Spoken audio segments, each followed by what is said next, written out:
FM. Good morning. Good morning. Good morning. Good morning. Good morning. Good morning, my neighbor. Good morning to life. Good morning.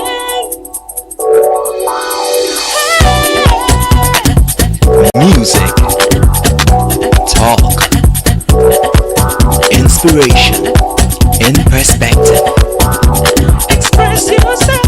Good morning, my neighbor. Citi FM, your station.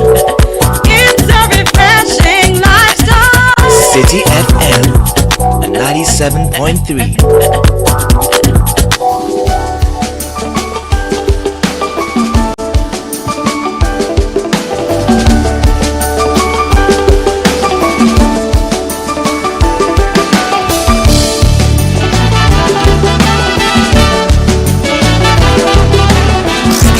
Unleashing the power of relevant radio.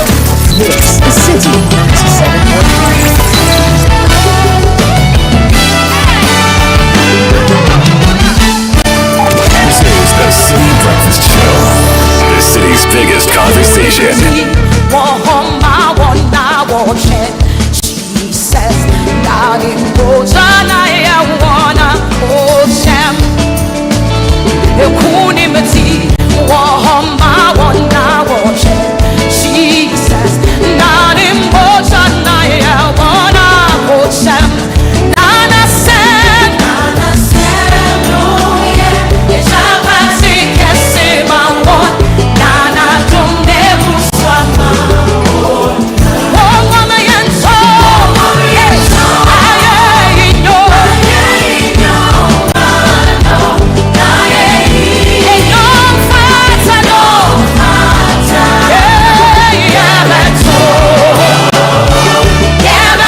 6:34, Dana Hamilton welcoming us to the 8th day of September 2025. Speaking victory, singing victory. She calls this one Victory Praise.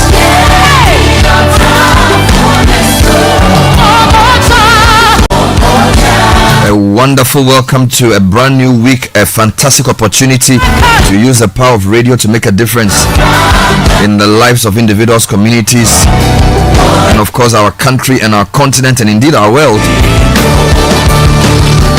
My name is Bernard Abler. Thank you so much for staying with us this morning, taking over from Nana to Boating. He brought us the Citi Breakfast News morning package.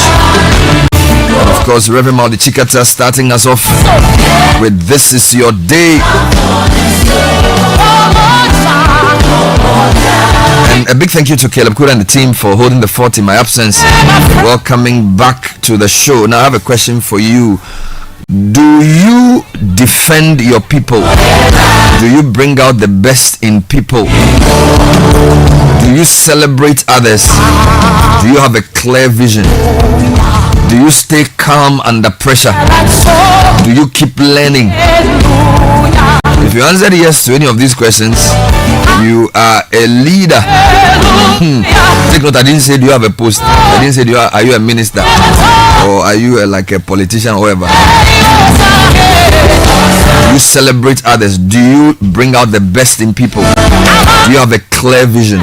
Do you embrace change? Do you stay calm under pressure? Do you own your mistakes? Do you keep learning? And do you mentor other people? If you've said yes to any of these questions, you are already leading. Keep leading to keep making things better. That's our mandate. We're not brought here to complain. We're not brought here to survive. We are brought here to thrive by leading, owning our space and making a difference, using what we have to create what we've been promised. That's the mandate of leadership. We use radio to do that. One of the things leaders do is to bring people together for a powerful cause, and we did that over the weekend. Almost 170 businesses coming together with tens of thousands of patrons to celebrate the best of made in Ghana goods, to display in the marketplace innovation, value addition, business leadership. All of that happening in the space of 2 days at the First Southern Children's Park. We call it This Is Ghana. One of the purposes of media is a platform for convening, and we did that so powerfully. We thank all those of you who supported us to make This Is Ghana what it became. And a big thank you to the Chief of Staff of the Republic for, as they say in Parliament, for attending upon the event. And our major sponsors and our minor sponsors, all of you, thank you. So leadership is role defined. It's not by position alone, it's by function, it's by making a difference. That's what we'll use radio to do this week on the Citi Breakfast Show. Starting off with Business Sense, that was brought to you by Access Bank Fakitwa Beji Kesia. It's a massive promo in full swing. 2-minute draws, and the first mega draw have already taken place, and 53 lucky customers have won their share of over 500,000 cedis in cash and other amazing prizes like Netflix, Spotify and Amazon Prime subscriptions. Simply deposit 250 cedis a minimum into your new or existing Access account. It could be current or savings, and join the promo. Boost your deposit to 500 or more and you could get into the next draw. Promo runs from now till September 2025 in partnership with NLA on the Caritas Lottery platform. Call 0800 00440 for more details. Access Bank, more than banking.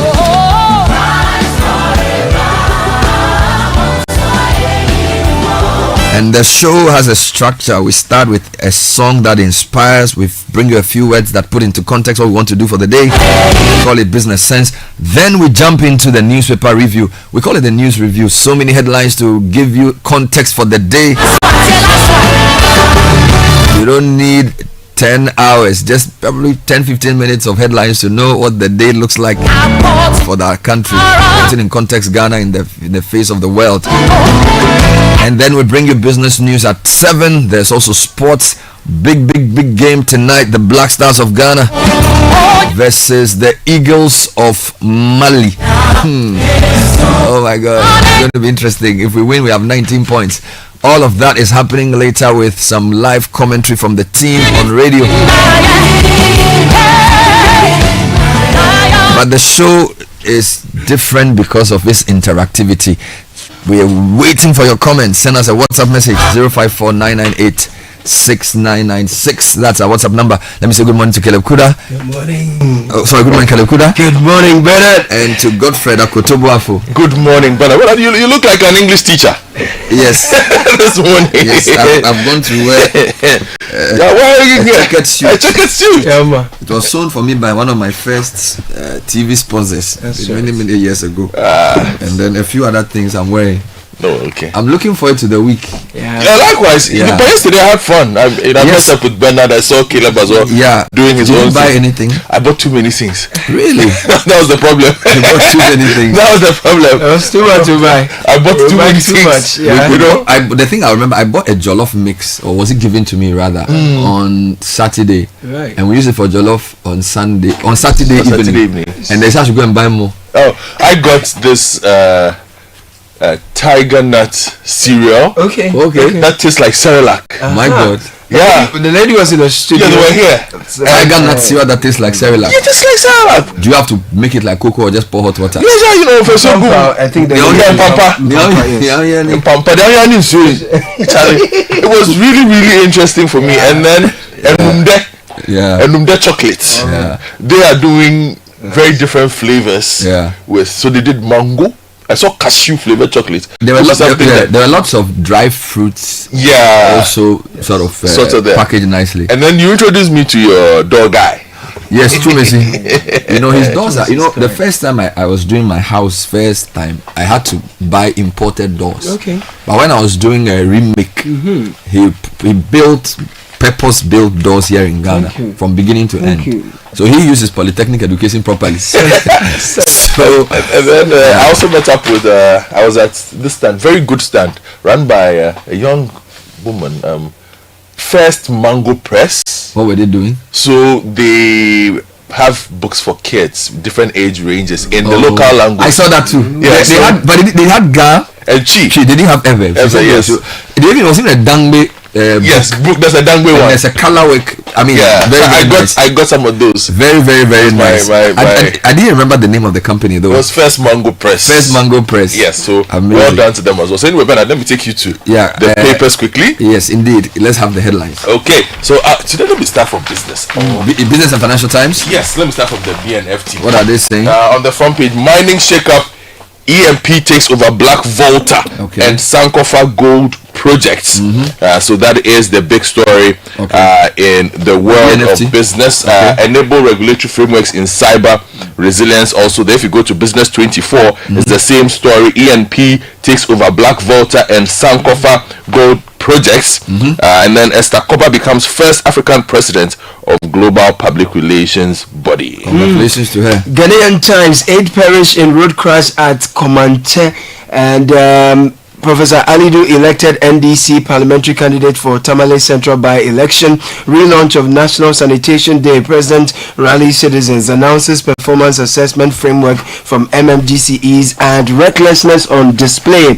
You have a motor rider with 3 other riders on without any helmet or very protection. Dangerous. Yeah, nothing at all. Okay, now let me take you to the Inquisitor newspaper on alleged fraud. Petroleum broker wanted. There's a photo of one person known as Jeremiah Darlington Quaino on the front page. Investor faces arm twisting over legally acquired Dodoa land. If you go to the Economy Times, Cocoa Board begins servicing restructured debt, but restrictive new EU regulations begin at year's end. CD falls 13% in Q3, but stakeholders upbeat about current trend, and gold price could hit $5,000. Goldman Sachs warns amid investors rush for safety. The front page of the Daily Guide also goes to the EMP story. That seems to be the big story today, but now EMP takes over Black Volta, Sankofa Gold minds, National Sanitation Day Yeah. launched, and Ghana blacklisted from U.S. foreign aid. Also, Nigerian car thieves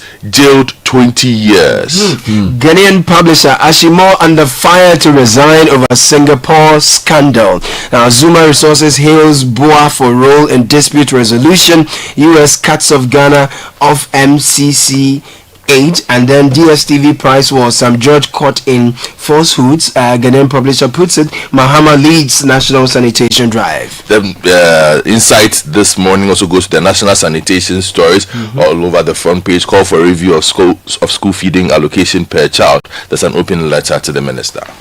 And Chronicle says that Ghana police to replicate Operation Black Maria in future events. In Team Fojo, let's stop politicizing tribal conflicts, and Tokunu's removal is questionable. Justice Nene Amegache here. The front page of the Republic Press, Ken Baumia camps clash as delegates struggle to find X. Police sergeant shoots himself at post. Professor Ali Duseidu wins NDC parliamentary primaries in Tamale Central. 14 arrested for malpractices in ongoing WASI. And the people also says DSTV shows metal. Says no to Sam George's forced price reduction. On that, the new publisher says DSTV contradicts minister, no price cuts deal, and when MultiChoice is ready to discuss price reduction, they can come to the negotiation table. This is Sam George speaking. President scores Lindo Klu high marks. 3 Nigerians jailed 60 years for stealing cars in Kumasi. Kweku Bonsam joins NDC. Okada riders' throat cut open in Kwabenya. Front page of the Daily Gist, they are asking who replaces CJ Tokonu. The new center has the 10th This is Ghana exhibition, attracts massive participation, and then global experts meet in Abidjan for second ECOWAS Lassa Fever conference. Finally from me, but now the front page of the Herald newspaper. Tourism Minister lost Channel 1 TV and Citi FM.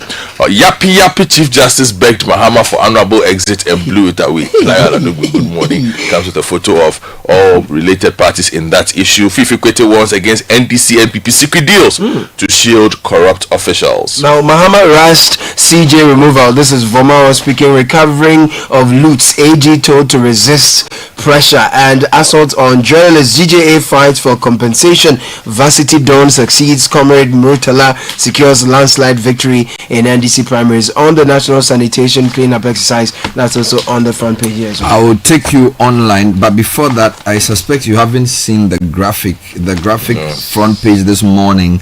National Sanitation Day relaunched. Citizens urged to keep communities clean. Also, engineers and planners takes over Black Volta Sankofa Gold projects with a photo of Ibrahim Mahama. And then foreign trained doctors present fake documents. This is on page 41 of the paper. Quite a troubling story indeed. And as we read, Professor Alidu wins NDC Tamale Central Primary. If you go to citynewsroom.com, Abosokan traders to eject foreigners in petty trade. And then a raft of stories on This is Ghana, including 24-hour economy will remove bottlenecks for local businesses to grow. This is Julius Debra. He also says this is Ghana, don't over rely on foreign goods. And then of course the summary, 2 days of pride, innovation and the power of made in Ghana. This is Ghana in summary. A few other stories. Government to complete all abandoned projects in teacher training institutions. This is Clementa Park, Ahafo region. Police officer allegedly commits suicide at duty post. And then government allocates over 30 million cedis to promote cultural tourism. Now Channel 1 News has an education story. Akwatire primary pupils still studying under trees 3 years after rain storm. And then abandoned toll booths now haven for mentally ill and homeless. And then NCA MultiChoice to begin talks on DSTV pricing. And then three Nigerian nationals jailed for vehicle theft in Kumasi.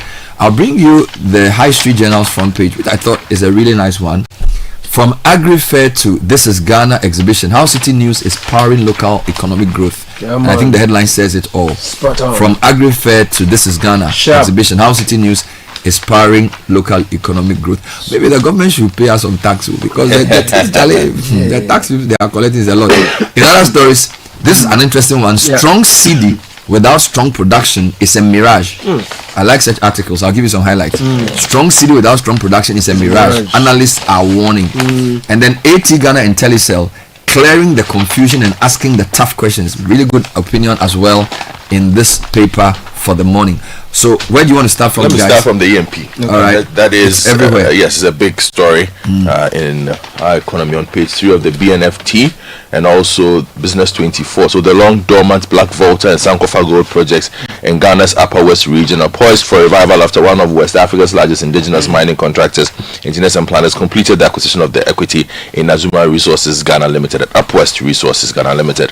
The transaction, finalized with the Registrar of Companies and the Minerals Commission and involving the direct transfer of all issued shares of the Ghanaian beneficial owner, signals a dramatic reshaping of the country's mining landscape. For nearly 2 decades, Black Volta and Sankofa gold concessions have promised much but delivered little. Capital constraints, shifting investor priorities, and drawn-out legal disputes left the project stalled, frustrating communities and depriving Ghana of its revenues. The acquisition marks a significant moment for Ghana's mining sector. The Black Volta and Sankofa projects, granted under mining leases in 2024, contain sizable resources but have been plagued by underinvestment. Now, the Ghanaian Times says Azuma Resources hails BOA for role in dispute resolution. Azuma Resources Ghana Limited has praised the Minister of Lands and Natural Resources, Honorable Emmanuel Amakofi BOA, for his pivotal role in settling a long-standing dispute between the company and Engineers and Planners Company Limited. In a press statement signed by John Mason, spokesperson for Azuma shareholders, the company confirmed that Engineers and Planners had agreed to withdraw its legal claim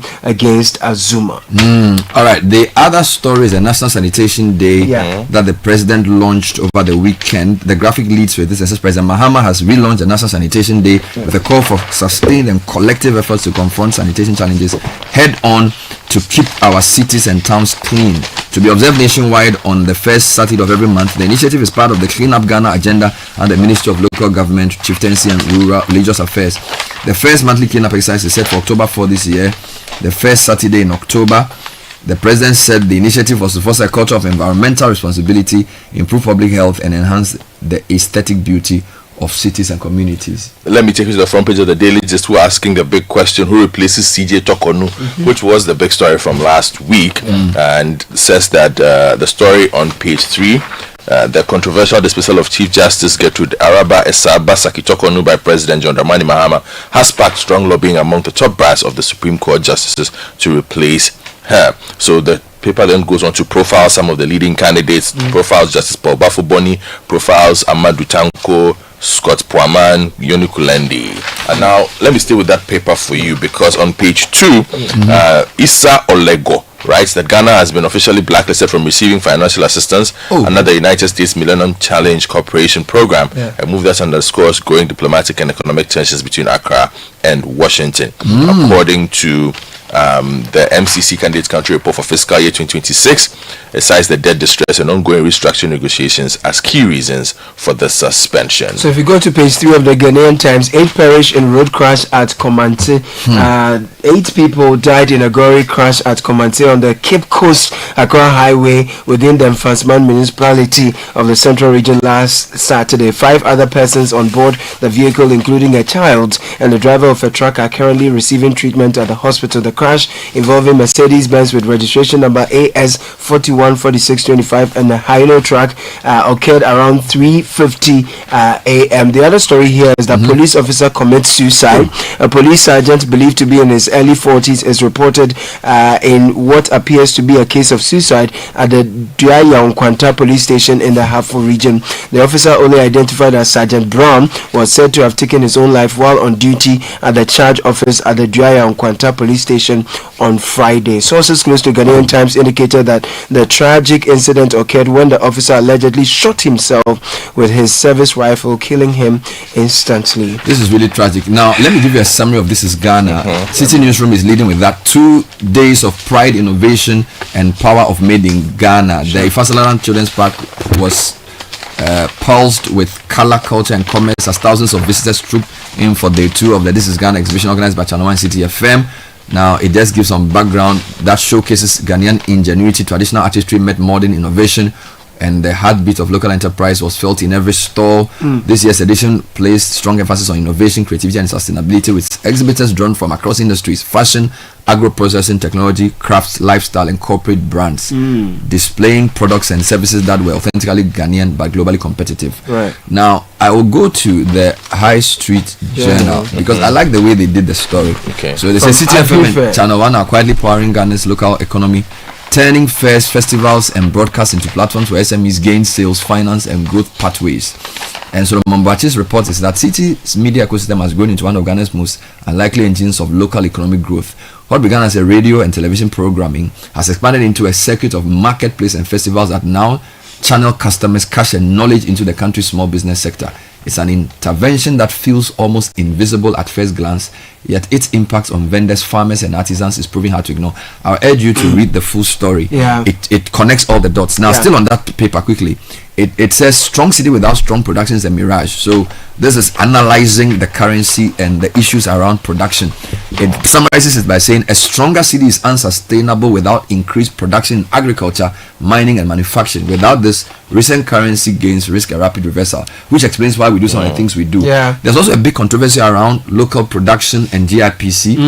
The BNFT has a story yes, around it's that. actually GNCCI on page 2 of the BNFT. The Chief Executive Officer of the Ghana National Chamber of Commerce and Industry, Mark Bedu Abuaji, has warned that a blanket removal of minimum capital requirements for FDI would be detrimental to indigenous businesses. He was speaking to the BNFT, and he argued that such a move would while intended to attract investments, would decimate small indigenous enterprises and risk ceding control of the economy to foreigners. Coach, we shouldn't do a blanket removal. There are certain areas, mostly smaller indigenous businesses, which you usually find within the retail sector, that we need to protect. This is largely where you can find a lot of Ghanaian businesses. So court throws out Ashimore in $1.5 million case with Singaporean. The High Court General Jurisdiction 10, presided over by Justice John Eugene Nyante Nyadu, has issued a decisive ruling ordering Mr. Ashimore, a well-known politician and Greater Accra Regional Chairman of the governing National Democratic Congress, to release properties belonging to a Singaporean businessman, Mr. To Yu Kang, no later than September 5, 2025. In a ruling dated September 4, 2025, the High Court also quashed all criminal proceedings instituted by the Dansoman Circuit Court against Mr. To, who, according to his pleadings, had donated more than $1.5 million to the NDC's campaign and allegedly made additional direct payments to Mr. Ashimore in connection with lucrative ECG contracts valued at several millions of dollars. Let me wrap up from my end with a story from Business 24, Bernard. The Esther Koba becomes first African president of Global Public Relations Body. So the Institute of Public Relations Ghana is proud to announce that this president, Madam Esther Koba, founder and chief executive of Stratcom, has been appointed as the next president of the International Public Relations Association, marking a historic first for Africa. Now, it's important to put some stories in context. I think last week there were a number of stories around the city's performance. And for example, the editorial of the Daily Gist is asking a question whether the cedi is the world's worst performing currency. Now, the way Bloomberg reports on currency, if you don't understand it, you will misread what it does. All right. So the GNA has done a very important story which I think we should read. So they're basically saying city slide misread in local reports. Let me just give 2 paragraphs. It says recent headlines in Ghanaian outlets have declared that the cedi is the world's worst performing currency. The claim attributed to Bloomberg has reverberated across news platforms and social media. Yet a closer reading of the Bloomberg September 3 report shows that this sweeping conclusion is not accurate. The Bloomberg piece did not brand the cedi as the weakest currency overall. Instead, it focused on the third quarter of 2025, noting a 13.4% decline over the period. This quarterly snapshot was miscast by some local media as a definitive global ranking, when in fact Bloomberg contextualized the cedi setback as part of a volatile but still positive year. Then it says, only a few months ago, the cedi was the toast of financial markets. By April this year, the currency has surged by around 50%, buoyed by strong gold revenues and investor confidence. Bloomberg at the time declared the cedi as the best performing currency worldwide. That also did not mean that it was the strongest currency in the world. The latest report merely highlights that the cedi has surrendered some of those gains in the third quarter, slipping under pressure from seasonal import demand. On that basis, it was the weakest performing in Q3, but that has not erased its earlier rally or its strong year-to-date position. So context is critical. Even after the third quarter slide, the cedi remained up by 23% against the US dollar since January. Very few African currencies can claim such resilience. Far from being the worst globally, it is still one of the best performances in 2025, underscoring how headlines stripped of nuance can distort reality. And I need to commend the GNA for putting this story out because it gives better context to the situation. And also, just on page 11, the Daily just has some really good stories today. And the standoff between government and paid TV giant MultiChoice Ghana over subscription charges is set to enter a decisive phase as the NCA convenes the first stakeholder shareholder committee meeting today. Okay. They should September invite us 8th. to that meeting. I want to be a fly on the wall. Thank you, Godfrey. Thank you, Caleb. That was a newspaper review. Coming up next is the Citi Business News. Stay with us. Oh, jump on now. Go. Ah, Google me. And what time when you come back where I don't hear the sound of your car? Why you buy new car? No, I don't change my car. It be the same ride. It be the fuel way I change. Way one shouts it. Ever since I started using the all-new Excellium Premium Fuel, fortified with 3-in-1 action. Oh, Joe, now my car they run like electric car. No, it's so. This is the type of fuel where they want to. Cause now engine they cost. Where they want for way if I buy it, it go protect my engine. And with the small way I buy, I go drive, sir. Absolutely. It's like strapping a turbocharger to your engine and giving it a protector. And what they bust my mind self be the 3-in-1 action, no? Excellium they prevent anti-corrosion. Hey, so where can I find this magical fuel? Just head over to any Total Energy service station. I will thank you. Hey, they make a finish Magobe fast, then rush go Total Energies. My friend, but why you hand the Magobe inside? I give you info. Make a fill the Gobe too small. Go! Excellium is designed to protect your car engine, decrease fuel consumption, and lower CO2 emissions. Don't say fuel, say Excellium. Choose Excellium, choose quality. Sika boom. Fidelity Bank say save and win. Muntio. Sika boom. Just to post it and begin.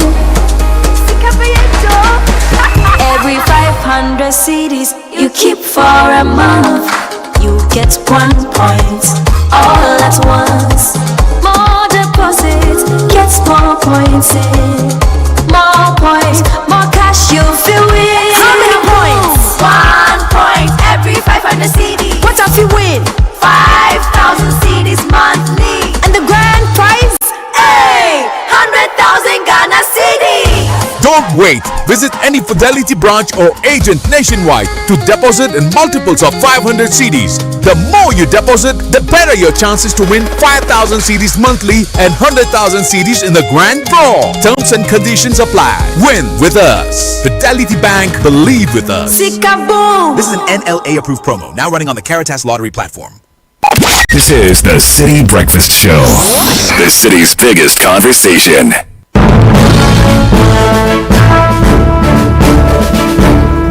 So time check is 7:01. Nilate is here with the Citi Business News. Good morning. Good morning and welcome back, Ben. Now, this is the breakfast edition of Citi Business News on 97.3 Citi FM. This bulletin is proudly brought to you by Valex, MTN and Ecobank. Coming up, Blue Gold secures $80 million in funding to drive mining and digital gold expansion in Ghana. Also, investor appetite drives treasury bills to 15% oversubscription after weeks of weak demand. Much later, government institutions laud Citi FM and Channel 1 TV for championing the Made in Ghana agenda as innovation and ingenuity mark 2025. This is Ghana Exhibition. We have a wrap of the 2-day highly patronized event.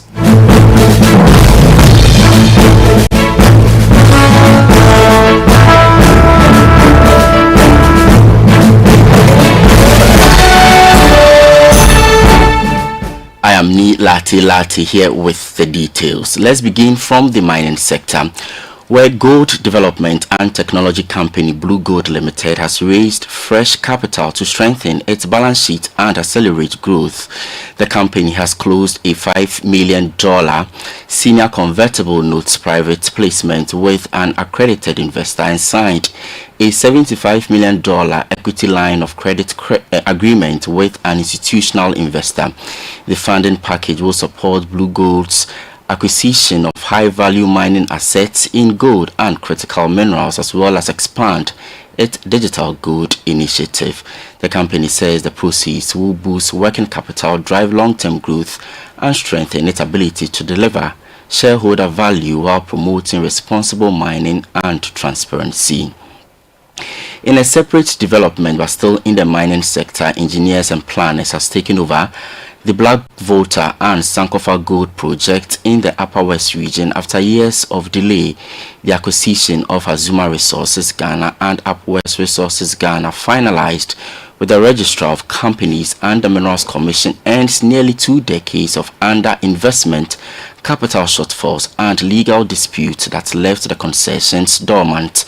With gold prices trading above $3,000 an ounce, the move comes as government seeks fresh mining revenue to support its IMF-backed fiscal program. Engineers and planners says it will audit and settle verified debt, secure funding, and fast-track mine development, a move that restores Ghanaian ownership in a sector long dominated by foreign players. Away from that, the Treasury market staged a strong rebound last week as government's latest Treasury bill auction recorded its first oversubscription in a month, ending 4 consecutive weeks of weak investor demand. Fresh data from the Bank of Ghana shows that investors tendered 4.38 billion Ghana cedis across the 91, 182 and 364-day bills. Of this amount, government accepted 4.36 billion Ghana cedis, exceeding the 3.78 billion Ghana cedis target by 15.34%. Meanwhile, short-term treasury yields edged up slightly, averaging between 10 and 12%. Head of Finance at Meban Capital, Nelson Kujoku-Agbeji, tells Citi Business News that the oversubscription was driven by improved investor appetite following the marginal increase in yields.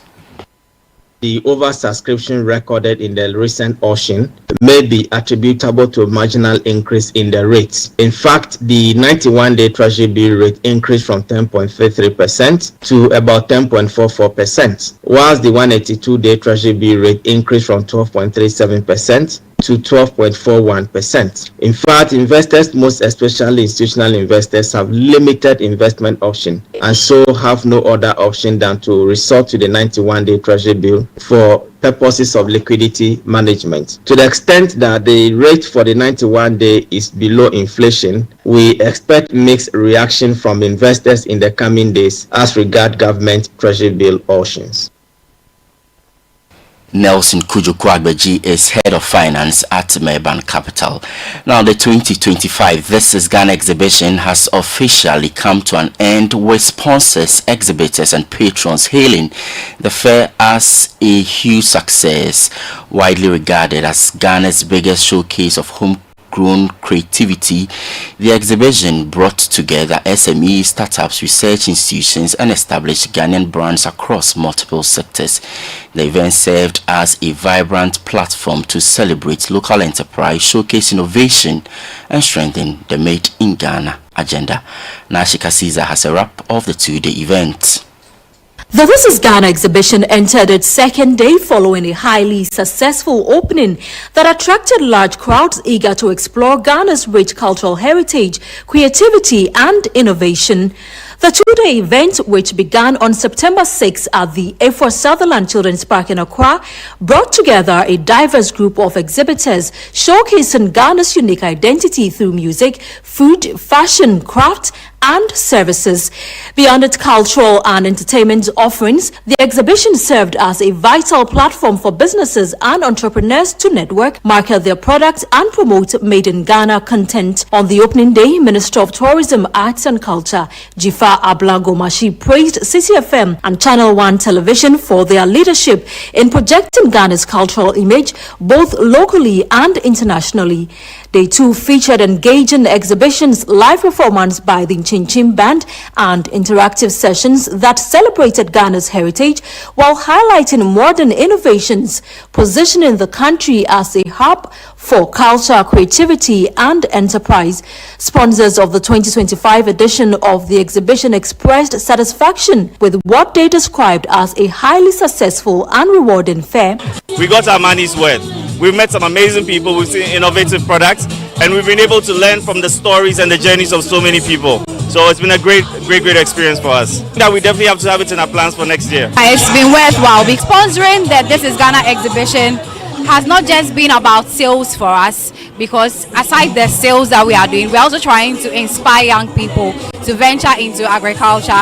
It's been very insightful. It's amazing the kind of innovations I've seen around. I saw a shoe that I thought that shoe wasn't made in Ghana. I was surprised. The cars I see around that are being made, assembled there in Ghana. Amazing things people are doing. Absolutely happy. If I should even grade myself, maybe I should add more money to the money we have given Citi so far as sponsored, because this is so phenomenal. You guys are have done a lot of great organization, putting a lot of work into this organization. It's been worthwhile. We've been able to see a lot of companies that under normal circumstances they wouldn't have come to the office, but we having them here and engaging them, understanding what we do in their product development or their export processes, they've been able to put down their details, and we intend to take them along the journey and help them to go into export. Exhibitors also commended the organizers for hosting a well-planned and impactful event. It's been great. I mean, we have a bigger space this year. The patronage has been great. There's been a lot of people coming around. We have met some amazing, incredible people, so we cannot complain. We are very excited. The This is Ghana Exhibition 2025 is proudly powered by Channel 1 Television and Citi FM with sponsorship from MTN, EcoBank, Side Hustle by EK Brand Consults, the Ghana Enterprises Agency, the Ghana Export Promotion Authority, and Ghana Exim Bank. Twelem Industrial Company Limited and Built Financial Technologies also supported this year's edition. Meanwhile, government is calling on Ghanaians to increase their patronage of made in Ghana products as part of effort to grow the local economy and create more jobs. Chief of Staff Julius Deborah, who made the appeal at this year's This is Ghana exhibition at the Ifwa Sutherland Children's Park, expressed optimism that in the near future locally manufactured goods will take pride of place on supermarket shelves nationwide, driving both consumption and confidence in Ghanaian enterprise. It is time, ladies and gentlemen, for made in Ghana products to make commanding spaces on supermarket shelves, in international markets, and in homes of people everywhere. I think it's about time that each Ghanaian must feel very proud when you turn around your home and check the number of things you see that are made in Ghana. That way, I believe you will be part of the process that will transform this nation. Don't take too much pride by saying I'm wearing something from X country or Y country. What you are doing in effect is that you are putting money into their pockets and you are creating jobs for their teeming youth. How about you trying to consume something made in Ghana? That way you are assured that jobs are going to be created for our children. Julius Deborah is Chief of Staff. Meanwhile, the Ghana Exim Bank has also lauded Citi FM and Channel 1 Television for their consistent efforts in promoting made in Ghana products through flagship initiatives. Chief Executive Officer of the bank, Sylvester Mensah, praised the media group for sustaining platforms that showcase local businesses and pledged the institution's continued support to strengthen Ghana's export-driven industrialization agenda. I want to take this opportunity to thank Citi FM and the entire team for this innovative exhibition. I think that Citi FM and Channel 1 TV have provided leadership in exhibiting made in Ghana. Exim Bank is always ready and happy to support this initiative and will continue to collaborate with you. That was Sylvester Mensah, Chief Executive Officer of the Ghana Exim Bank. And that's it for the breakfast edition of Citi Business News. We have more news for you on citinewsroom.com/business. I'm Nila Atilati. Do have a good business day. If you know these sounds, you didn't just live through the 90s. You lived the experience. Back then, connection took minutes. Today, it takes a blink. You express yourself with memes. You hold video calls across continents. You say hey to an AI who responds, "Hello, Kwame." You order rides, dinner, and dreams all from the palm of your hand. A lot has changed, so have we. For over 3 decades, EcoBank has evolved with you, leading digital banking in Ghana and across 33 African countries, pioneering solutions built around how you live, move, and dream today. From our Express Points to EcoBank Pay, online banking and the mobile app, we are where you are. Here for today, ready for tomorrow. Now, that's change, powered by EcoBank. EcoBank, a better way to bank your way. EcoBank, the Pan-African Bank.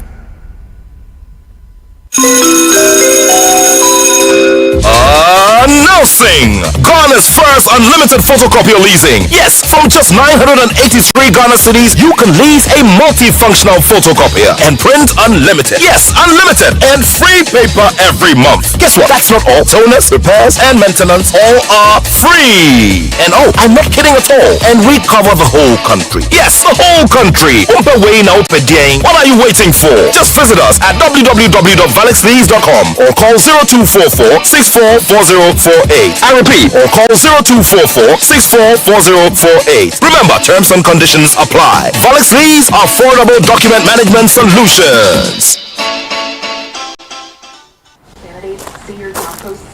Ah, Ma, have you received the delivery? See on the rider's bay. Send in the momo. Okay, *176. Paco, don't you use a smartphone? Use the momo app, ne? Huh? App. Hey, I want to say a millennium, say millennial.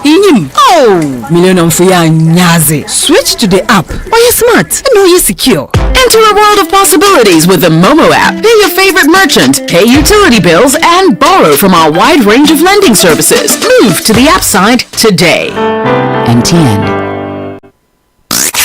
Unleashing the power of relevant radio. This is Citi 97.3. And Gabby is here with the sports news segment. Kickoff, we call it. It's brought to you by Valex Lease Equip Limited. So the business news you just heard was brought to you by Valex Lease Equip Limited, EcoBank and MTN. This is to all the offices, schools, print hubs and all.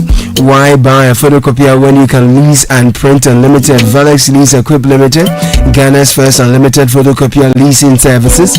From just 983 Ghana cedis a month, you can lease a reliable multifunctional photocopier and print unlimited. Yes, unlimited with free paper included. You will enjoy free toners, cartridges, repairs, maintenance, nationwide coverage across all 16 regions. That's what you get. So switch to us if you're ready to upgrade. Also visit valexlease.com. Call 0244-644048. Remember, customized payments and options packages as well are available. Terms and conditions apply. Valex Lease, affordable document management solutions. Now it's amazing how the world is evolving. Today is AI, tomorrow who knows. Good thing is, over the last 3 decades, EcoBank has pioneered a range of digital first banking solutions designed for the way we live today. From mobile app to EcoBank Pay to express points across the country, EcoBank is right where you are. EcoBank is the Pan-African Bank. And to all the boss ladies out there, MTN sees you and they're cheering you. That's why they've created the MTN Ejumapa. It's a great bundle, special data and call bundles. It helps you stay connected to your customers, suppliers, and everything that helps your hustle grow. We have the insurance package as well to protect the business you've worked so hard to build. So it's time to scale up. Dial star 5060 hash now. Grab your Ejumapa bundle. Let's get to work on your success story together. MTN Ejumapa, empowering women in businesses. So Gabi is here. I'm sure you got some products from This Is Ghana, because this morning his solar panel, oh my god, shining so bright like the morning light. But Kickoff is brought to you by Lachelle and Polytank. You deserve financial peace. Let's handle your financial challenges, whether it's education, rent, or unexpected expenses. We've got the right loan to meet your needs. Simply call or WhatsApp 02700 Let's make life easier together, Lachelle. Let's improve life. And listen, water storage tanks are needed. And the name to go for is Polytank. 3 decades of experience, trusted by all generations. So make no mistakes, please go for Polytank for guaranteed quality. Durability is what you always are assured of, no matter the size you go for. Caution is, we do not request for Momo payments online. Kickoff is up. Gabby is here.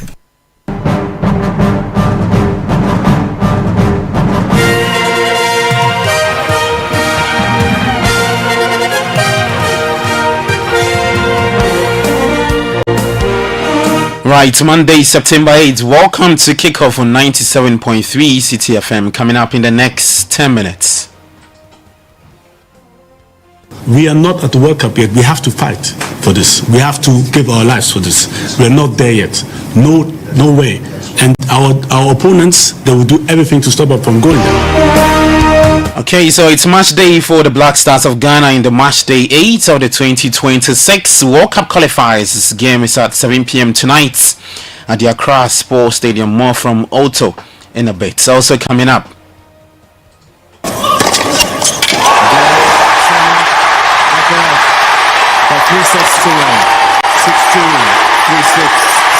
In a sensationally bold and brawny performance, Carlos Alcaraz takes the 2025 U.S. Open.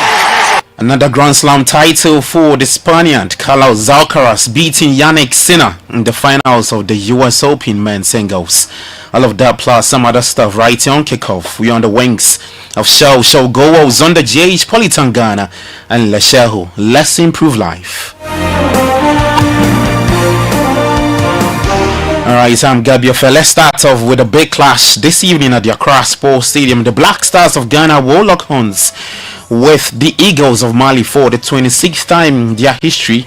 This time in the 2026 FIFA World Cup qualifiers at the Accra Sports Stadium later tonight at 7 p.m. Coach Otuado and his charges will be aiming to bounce back with a victory after that disappointing performance against Chad in N'Djamena. Here's a report of what's to come tonight at the Accra Sports Stadium. His shoulders when he realises there was no one anywhere near, but they're both in one height. The pitch here again by Ghana. Are they alive to the danger here? Brilliant tackle. Oh, it's saved on the line. And the shot comes in, and that's the winner, surely. Ghana. The substitutes invade the pitch. The last encounter between the Black Stars of Ghana and the Eagles of Mali came in June during the Match Day 3 fixture, where Ghana secured a 2-1 victory in Bamako. Tonight's clash at the Accra Sports Stadium marks the 26th meeting between the two nations at all levels. Since that defeat to Ghana, Mali have recorded positive results in the ongoing World Cup qualifiers, drawing with Madagascar, defeating Comoros both home and away, and earning a point against the Central Africa Republic. These results have come under the guidance of their new Belgian coach, Tom Saintfiet, currently sitting fourth in the group with 12 points, 4 behind the Black Stars. Saintfiet's Eagles would head into tonight's contest confident of upsetting Ghana. So it's a long time that we could beat Ghana, trying to make a miracle come true. We are here to play with confidence and try to surprise the 40,000 people in the stadium supporting their home team. We know it's tough because we miss a few top players. If Bissouma has an injury, he will be even the coming weeks not available. Coach Otuado, who has overseen 15 matches in his second stint with the Black Stars, winning 5, drawing 5 and losing 5, dismissed suggestions that his job could be on the line if the unthinkable happens against Mali tonight, insisting such statistics hold little significance. These statistics are of no use, especially when there are friendly games in between where we use all kind of players to test. So I don't think they are really usable in terms of, oh, this coach did that and this coach did that, and I'm not afraid of anything, just God's. And so we will, I'm very, very sure we show a different face and we'll win, and then your question will be not of use.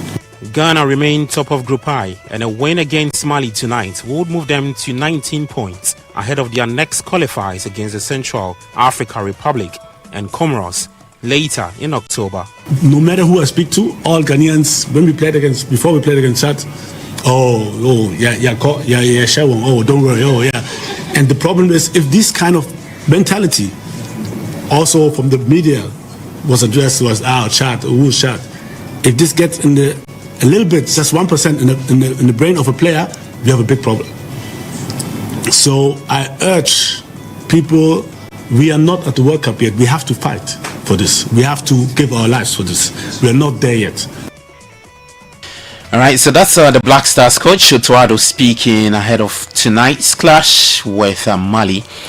In that report, the game is at 7 p.m. But before tonight's game, the Professional Footballers Association of Ghana visited the team ahead of the clash. The sports minister on Saturday also visited the team to encourage them to go all out against Mali at the Accra Sports Stadium. So game kicks off at 7 p.m.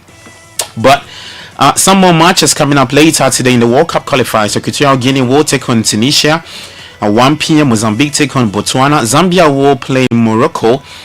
Morocco are one of the first African countries to book a place at the 2026 World Cup. Guinea will take on Algeria at 4 p.m. Guinea-Bissau up against Djibouti. Madagascar take on Chad. Malawi will take on Liberia. Uganda take on Somalia. And then Ghana will play Mali. Libya up against Eswatini in the match day 8 of the 2026 World Cup qualifiers. Well, at the Legon Stadium, Heart of Oak beat Great Olympics to win the Democracy Cup. The victory comes after the Phobians missed out on the inaugural edition when they lost 2-1 to Asante Kotoko at the Accra Sports Stadium. It also marked their first win of Olympics in nearly 5 years, ending a 9-game winners run against Citi rivals. Here's Didi Dramani after the game. It's still early days yet. Whether you like to play or not, the league matches will be played from Friday, and so no team will say we are not ready to play. We are ready to play, but there's still a lot of work to improve on. We are a developmental team. It's a work in progress, and so there's still some areas to still work on, and then we will become more formidable. All right, so that's Hatta Folks head coach Masoud Didi Dramani speaking there.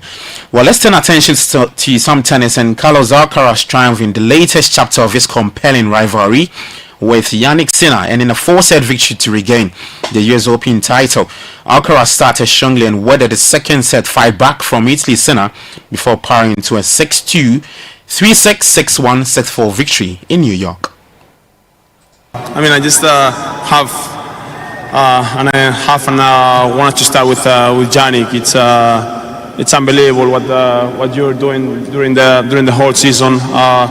Great level during the every tournament you're playing.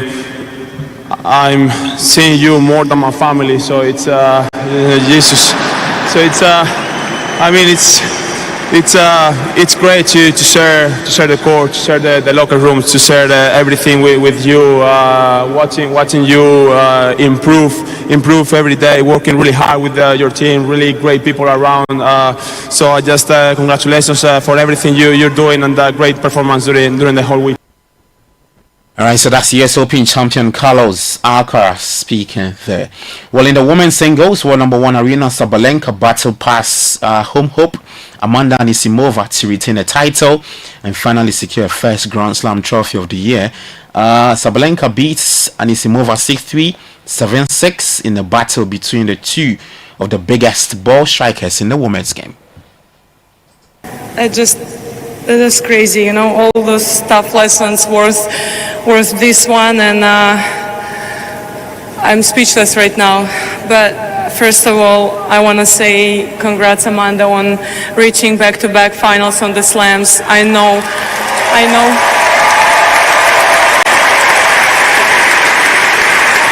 how much it hurts losing in the finals, but trust me, the moment you're going to win your first one and you're going to win it, you play incredible tennis. And I want to congrats you and your team on things that you've been able to achieve after your comeback. And girl, you're going to enjoy it even more after these tough losses in the finals. All right, so that's world number 1 Aryna Sabalenka winning the US Open women's singles titles. Some more World Cup qualifiers in Europe coming up later today. Belarus will take on Scotland, Croatia up against Montenegro, Greece will take on Denmark, Israel play Italy, Kosovo will play Sweden, and then Switzerland up against Slovenia in that World Cup qualifiers. And speaking of the World Cup qualifiers, Memphis Depay became the Netherlands' all-time leading scorer with 2 goals in their World Cup qualifier against Lithuania. The 31-year-old played for Corinthians. He opened the scoring by tending Cody Gakpo's cross for his record 51st international goal. So big start from Memphis Depay for Netherlands. And that's the very latest in the world of sport. For more, you can head to citysportsonline.com and on X at City Sports JH. Kickoff was proudly brought to you by Shell Go Walls under JH Politangana and Leshaho. Let's improve life. I'm Gabi Ofa. Enjoy the rest of your day. Do take care and bye-bye.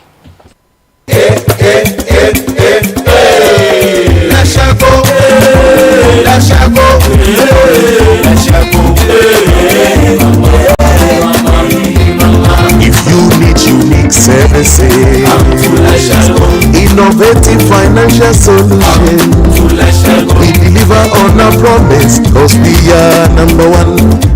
Let's go, we improve your life.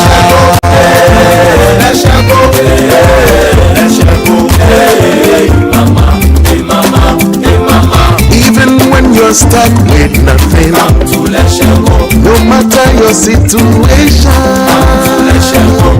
let's go, we improve your life.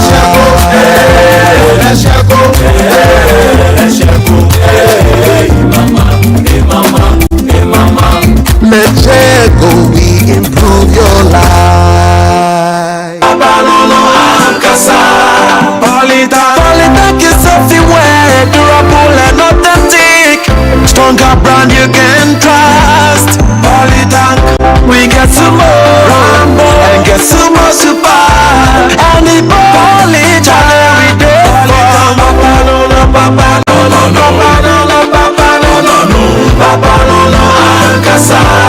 Polytech, the original, always the best.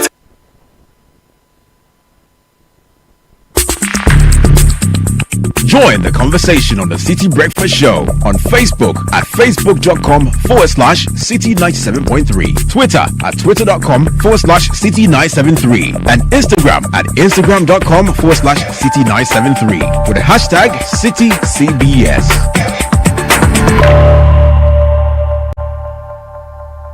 The Money Matters segment is brought to you by Petra. Petra, achieve more. Welcome to the Money Matters segment with Petra. Still thinking, I earn enough, I'm fine, because of your salary? Truth is, one sudden financial shock, job loss, medical emergency, or family crisis, and that salary vanishes faster than you can make it. Income isn't wealth unless it survives the unexpected. Don't wait until emergencies drain you. Speak with Petra today and turn your earnings into lasting security. Let's do life together. Dial *447 *70# to speak to a financial advisor today. Petra, achieve more. The Money Matters segment was brought to you by Petra. Petra, achieve more. This is the City Breakfast Show, the city's biggest conversation. What if the life you've always imagined is just one bold decision away? What if a globally recognized degree, a lucrative career, a new future for you and your family is right here, not in the future, not in theory, but now at the Best Education Study in Canada Fair 2025. Dreams are rising and Canada is opening the doors. Explore undergraduate and postgraduate study options, paid internships, and learn how the post-graduation work permit can launch your career in Canada. It's happening on the 20th of September at Accra City Hotel, 10 a.m. prompt, and it is free, but you have to register. So call or WhatsApp 025-6299-707 to get started. Imagine success, think Canada. Attend the Best Education Study in Canada Fair 2025.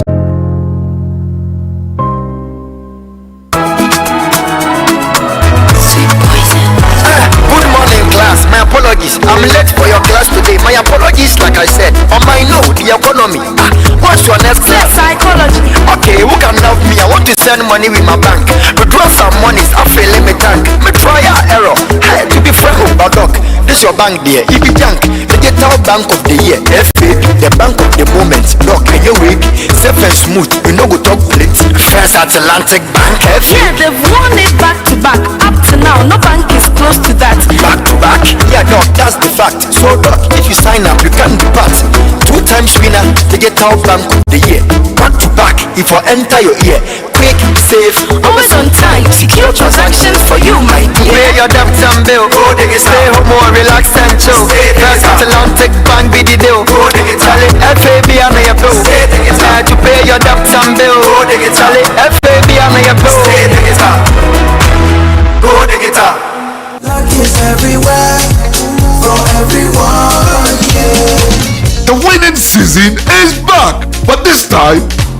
I am collecting the wins like jollof at a wedding.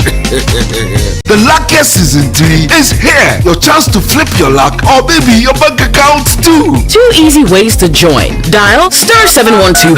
Hit 1 to buy for you or 2 to gift a friend. Feeling lucky? Pick 1 for a random number or hit 2 to choose your own. Pay with mobile money. Done. You're in. Or go to the luckiestafrica.com, click community tickets, choose your number or let the system do so for you. You can buy a ticket for your boo or your favorite barber. Pay with Momo or card if you are abroad.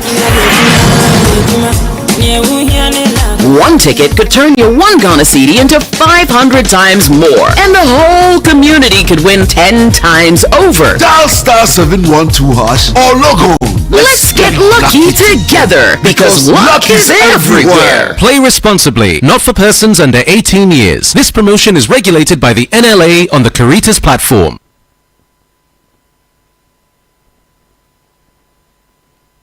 This is the City Breakfast Show. The city's biggest conversation. The City Breakfast Show. Rise above the noise.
City Breakfast Show, and of course lots of things to do this morning. The morning after 2 days of celebrating the best of Ghanaian production, innovation and value addition at This Is Ghana. A couple of birthdays though. Is the birthday of Elder Dodonu Elikem Samuel, CEO of Kanjin and Magic Water.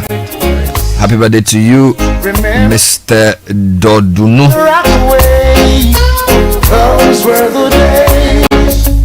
And to Papako Akwe. We met at This Is Ghana. You used to work with us.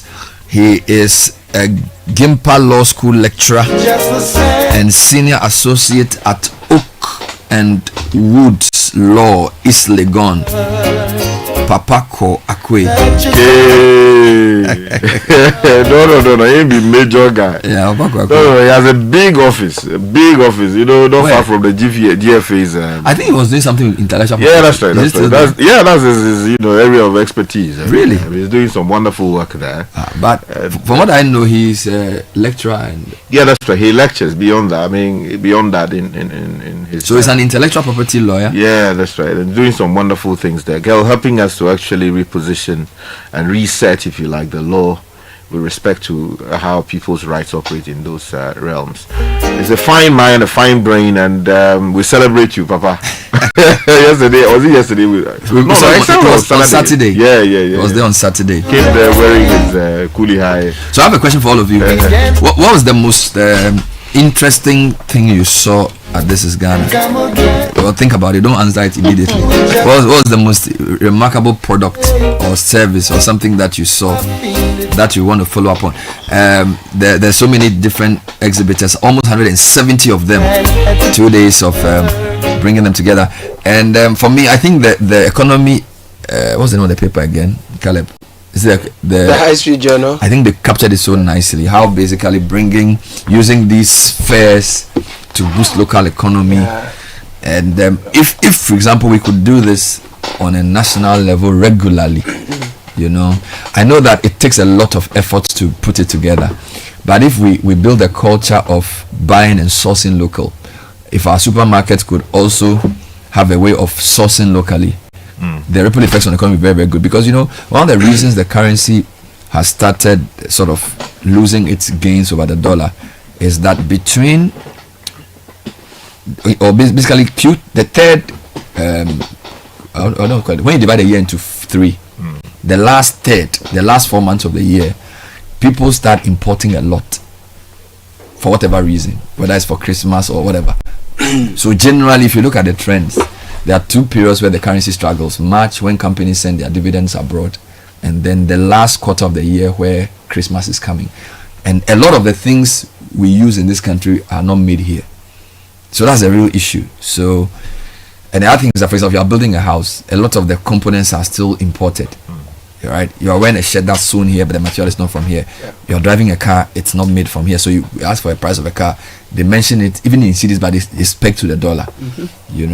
A lot of things that we use are imported. So that the idea of This Is Ghana is to say, let's do value addition so that some of the things we spend our money on, we will keep the money here. So agriculture is always important. Everything we eat, if you can produce it here, you're saving forex. Then some of the condiments we add to the things we eat. So for example, spices, value added nuts, all these things, if you can make them here, you don't need to use, because the thing is that this is how it happens. Businesses need FX to import. So maybe I have 20 containers. I'm bringing in chocolate, or I'm bringing in some drink for Christmas. I need FX either from a bank or from the BOG to go for it. And that puts pressure on the city. So when you have well-developed production systems, so I bought Tony's shoe yesterday. He gave me a shoe on Saturday. I won't go and buy a shoe from London. So that £120 to go to Tony. You get it? So that's the kind of thing we need to do. But it takes a lot of different things happening different times for it to occur. But Bernard, if you look at it really, do we even need to import some of these things we import? You can give me a list. Everything you say. Because honestly, Bernard, going through the various exhibition stands, I'm firm in my belief that if we really, as a country, want to consume what we produce, it's possible to do it. Because is it about packaging top notch? I went to a place yesterday. I don't immediately remember the name. They produce cashew nuts, and they have packaged it in a way that you'll be blown away. Fantastic. I got some. I'm taking it home. I normally would blend, do smoothies, and then drink it with the cashew nuts. I went to a stand yesterday. I think they called themselves Sugarcane. They were within the food court, where they use sugarcane juice and blend it with other things to create drinks that you can drink. I took it. Normally I wouldn't do sugar, but when I drank that, I didn't have a problem with it because my body was able to deal with it properly. And then I went to get some powder, the one you were talking about. The Mpampa. Yes, the Mpampa people. Oh, you went for more of the Mpampa. On point. And you see, we keep importing, I don't want to mention specific brands into the country, right, for our kids and all of that. But if you ate that, that's right. You come to the conclusion that look, this is a direct and perfect substitute for some of the options that are there on the market, and they are being produced right here in Ghana. I saw the Dr. Kelvin, who's on a channel one. He has this potato gari. Yes, I bought some too. Mix. There's one that is red. The There's purple one that is one. purple. There's one that is yellow. Beside. Interesting. Yes. But you see, whilst everything you're saying is true, the reason we keep importing is, I think there are at least 3 reasons why people will still import. Scale, cheap. Price is the first issue. So yesterday somebody was drinking Atadri milk, and he said he bought it for 15 cedis. That thing should be like 4 cedis. Yes. So the truth is that because our companies are small, they are not able to scale to reduce their price. Thank you. Okay, so we've seen many people producing different nice things. You bought some nice ripe plantain chips. You bought cashew, all those things. If somebody takes this to China to produce, he can produce it and sell it for 3 cedis. It's because cost of production in Ghana is very expensive. So what I'm saying is that it's not, wait, he has a point. So it's not a question of, and I'm not even going to the price as in that's why people are not buying. The reason the price is high is lack of scale and also cost of production. So it's good to tell Ghanaians that buy local. Yes. All right. So the fair is to exhibit and say it is possible. The Ghanaians can do it. But if I go to China or wherever and I pick cornflakes at a certain level, the cornflakes may be more expensive than this in Pampa thing. Then you come into the issue of marketing and brand building. All right. So what I'm saying is that from the first point is price level, we cannot compete against some of the imports. I give an example. Ogbo wanted to buy furniture for our kitchen. We went to China Mall, and when you look at the quality, and the furniture is still there, the whole thing was less than 2,000 cedis. How many carpenters can produce that level of quality and consistency at that price? So you need to think about how to solve that problem. That's number one. So which means you can't produce everything. You have to decide which one you produce competitively. She talks of cost of production, so that's one. Number 2, marketing. So this in Pampa thing, you take it to your house. I know your children. If he brings cornflakes or frosty flakes or Cheerios or all those fancy names that they say with their mouth, and then you go and bring in Pampa. If you don't work on their mindset around what they should, daddy, we don't like this, daddy, we don't like, your wife is frustrated. She will just do the cornflakes for them. So, and this applies to many things. It applies to KFC versus local chicken. It applies to plenty things.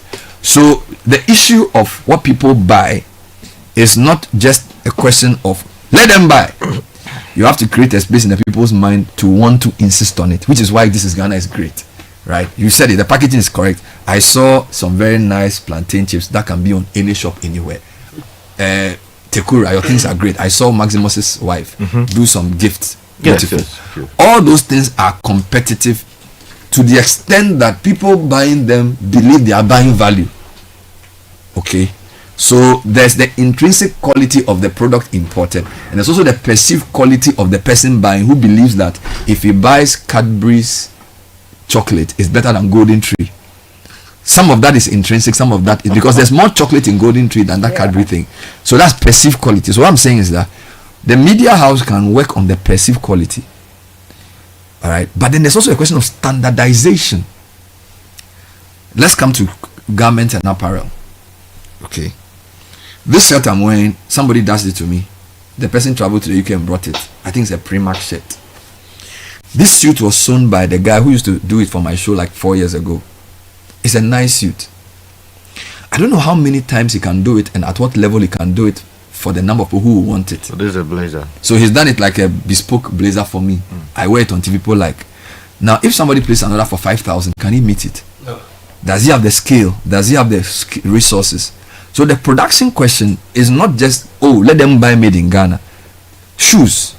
I've bought Horseman shoes. Let's assume all secondary schools say they want Afokpa from him. They want 60,000. Can he meet the demand? Will a bank give him money? Cost of production. Bank is charging 30%. If Tony Senaya has an order to provide sandals for all the boys' schools in Ghana, so that the schools will not import from China, which bank will give him a facility that can make him compete with the Vietnamese? That's the real question. So we will do this for people to bring all the parts together, right? The marketing side, the finance side, the exposure side.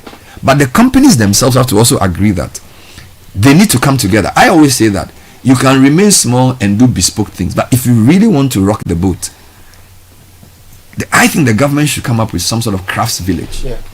All right. So let's assume Tekura has an order to provide wall hangings 10,000. They may not be able to produce all the 10,000, but there could be 16 other companies in the village who Tekura can share this order with, and they will all have a standardized way of doing it. I think that's the next level for this country, right? Where the Ghana Enterprise Agency should be able to say, we will facilitate people in the crafts village, give them lower electricity, facilitate their transportation, help them with port issues, so that when they get the order, even if Tekura has only 3 staff, there will be 25 Tekuras who can do the same thing. This is what aggregation has done for some countries. All right, but in Ghana, everybody wants to die in his socks. So everybody wants to stay. Every company is a sole proprietorship. But when you go to the Registrar General's, but you'll be surprised to know this: Office of Registrar of Companies, the commonest business is sole proprietorship in Ghana. Partnerships are very few. You don't trust each other to a large extent. So there are lots of issues. Yeah. There are hard economic issues. There are cultural mindset issues. Then there are also legacy issues around how, for example, procurement. Some companies and big buyers have been locked into foreign. So, for example, maybe EU people give you some facility of training. They come and train your staff for something. Then they give you a facility to do something. You have to buy from a European company. So that's also there. So, for example, if they give you money, you can't use European money to go and buy Chinese car. You have to buy European car. So all these things are there. So what I'm saying that we know we have done our part. I feel like the business associations like the GNCCI, the AGI, they need to think carefully about how to use these platforms to boost the quality of their production. Because what I'm saying, Vietnam has done it, Bangladesh is doing it. A lot of the Asian countries that cannot compete with China and Japan, they've picked specific things that they are competing. A lot of the footballs we buy, a lot of the jerseys we buy, they are made in Pakistan and Bangladesh. You see, a lot of the buttons we buy, they are made in China. So the question is, of all the things we saw yesterday, which 1, 2, 3 or 4 can we say, Charlie, this area the Ghana should not allow? So maybe if it's crunchy nuts, I don't know what it is. Somebody should be doing that work. It's not my work. The problem, as we discussed last week, is that we launch things, we announce things, and then we go and sleep. You get it? So we launch National Sanitation Day, we go and sleep. We do this in Ghana, we go and sleep. The follow through to really, because the real change does not come with launching the thing. The real change comes in implementing the reform that makes the production possible. You get it? But our news cycle rewards people who come and say, oh, President Mahama has launched National Sanitation Day. We are finished. Let's go and sleep. Let's look for the next problem. Next week Saturday, they are doing National Sanitation Day. People are playing a football match. I think that's the problem. So we need to find a way. I agree with you. We need to buy local.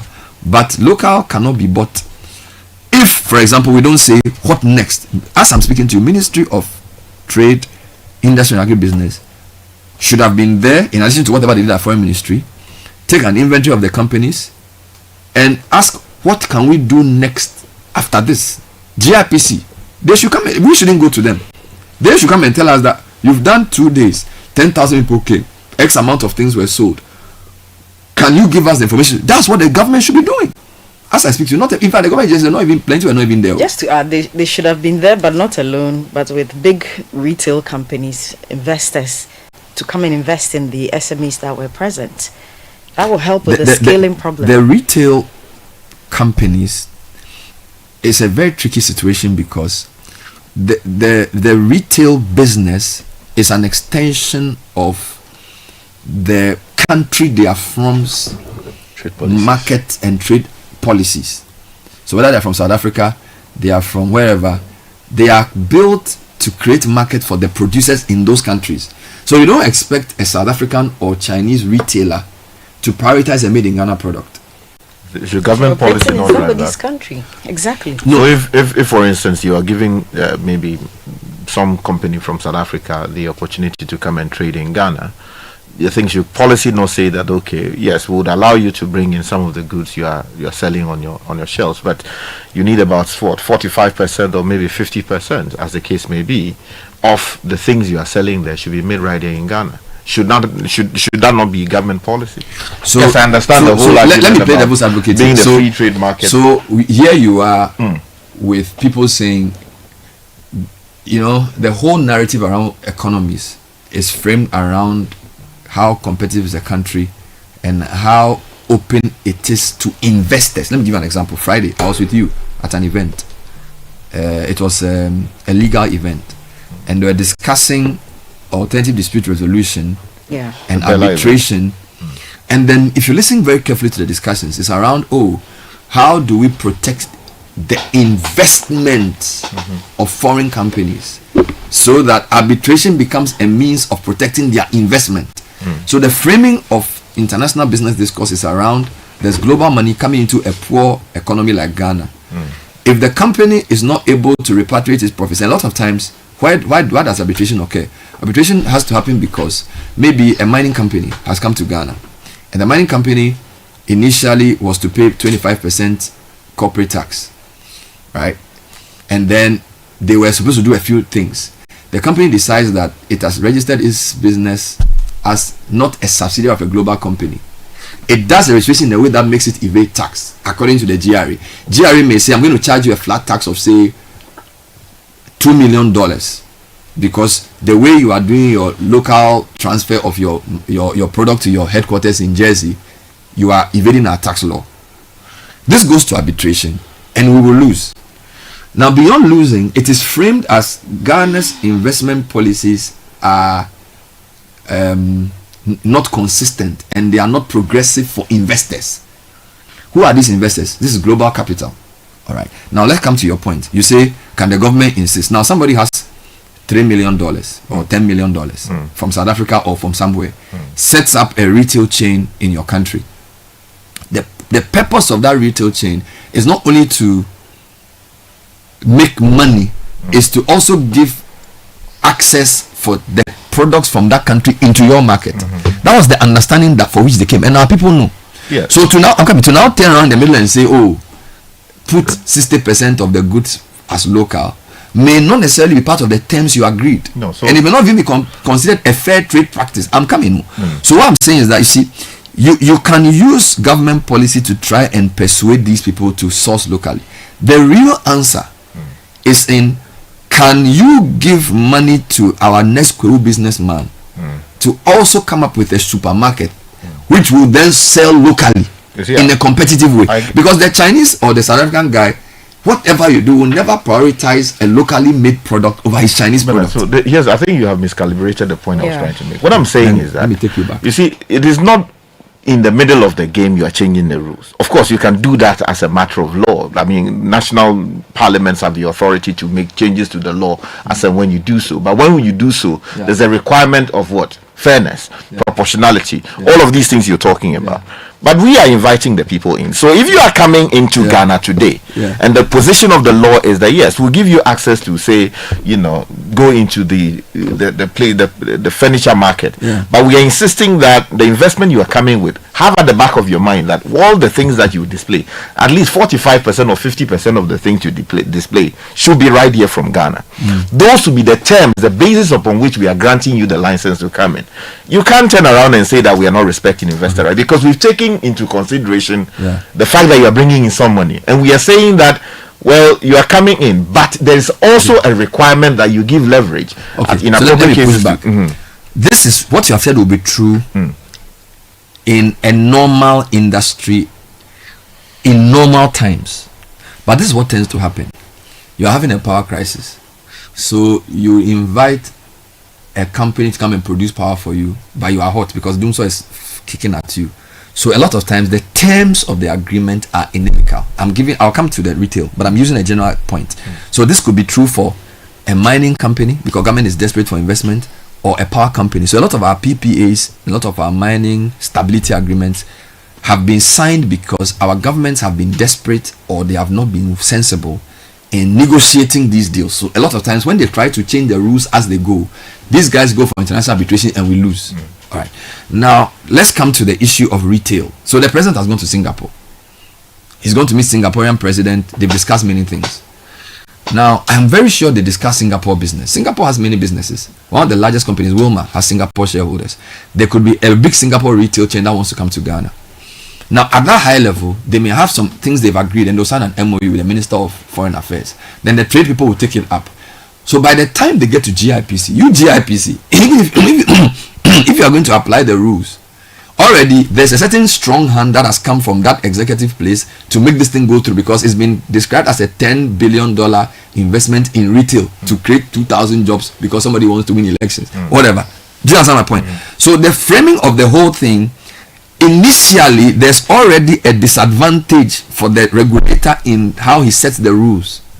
So a Shaba in Ghana who is trying to set up his own retail chain cannot compete against this Singaporean guy, because this Singaporean guy, Shaba has not met the president too, but the Singaporean guy has met our president, the Minister of Trade has signed agreement. So this international investment is giving some nice quotes. So there's already a skewed playing field. Number two, World Bank, IFC, IMF, they are all joined and they are saying Ghana is a very, if you treat these people well, they will say, oh, Ghana is a good place for investment. If you don't treat them well, say, oh, Ghana, so they will start giving you a bad name. Your ratings will start going down.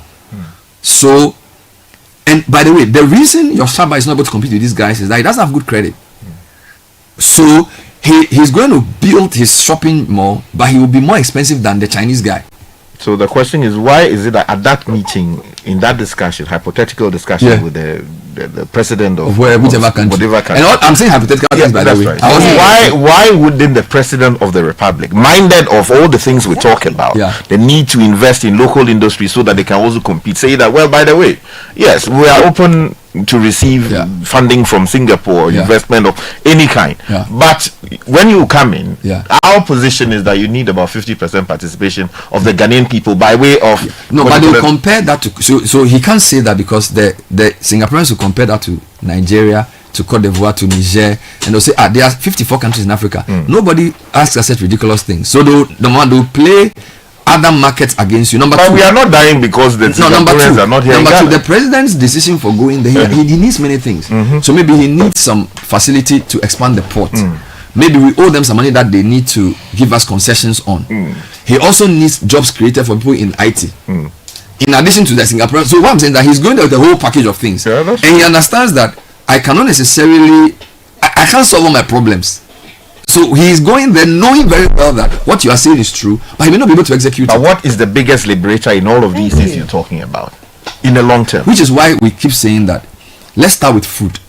If Ghanaians say they'll eat local chicken, no foreign policy can force you to eat American chicken.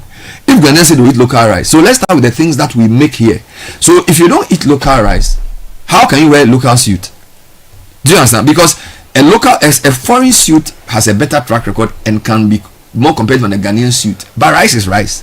So if the Ghanaian prefers foreign rice to local rice, how can then you insist that you should buy a Ghanaian shoe, which is more valuable than rice?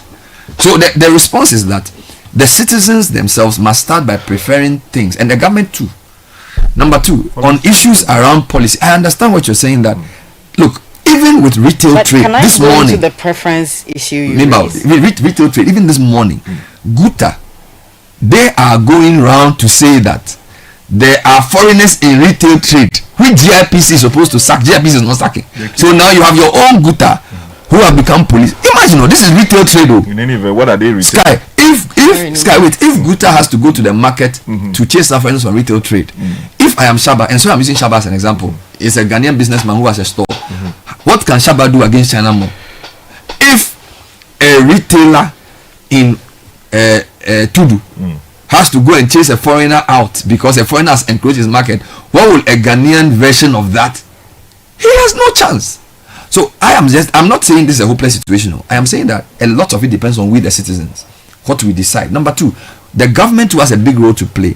I'm just not sure if the way you are proposing that at the beginning of the investment you set the rules straight. Yeah, sure. Exactly. I'm not sure.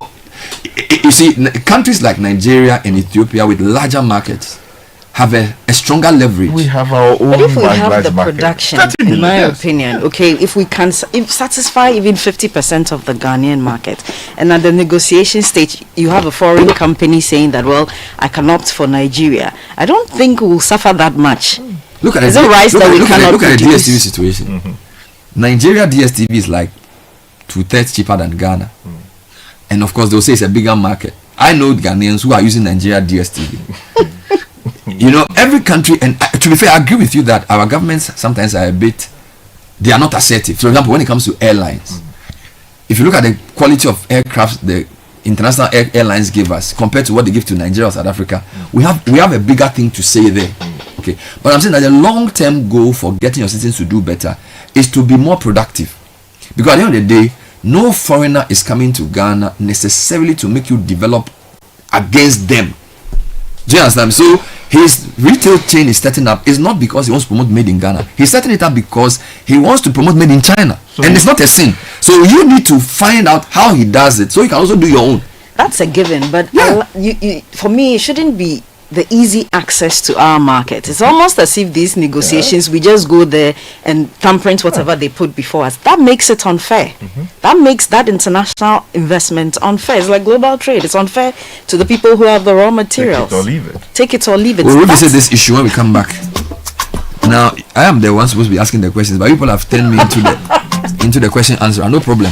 It's time for tech and social media trends. Caleb. And that's brought to us by Telecel and First Bank Ghana. And Ghana, are you ready to win? First Bank Ghana says it's time to use and win. Here's how it works. From September 1 to 30th November, use the First mobile app or star 894 hash for your everyday transactions and stand a chance of winning a cool 500 Ghana cedis cash every single week. Now there is more on the First mobile app or star 894 hash. The more you use it, the better your chances of winning. So do so now. T's and C's apply. Download the First mobile app, dial star 894 hash, initiate the account opening process. If you do not have one with us yet, 0596 921 921 is the number. First Bank first.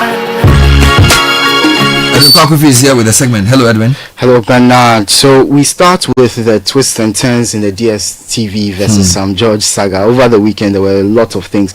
On Friday, Sam George said that DSTV had agreed to reduce their prices and that they'd be giving 14 days to effect that.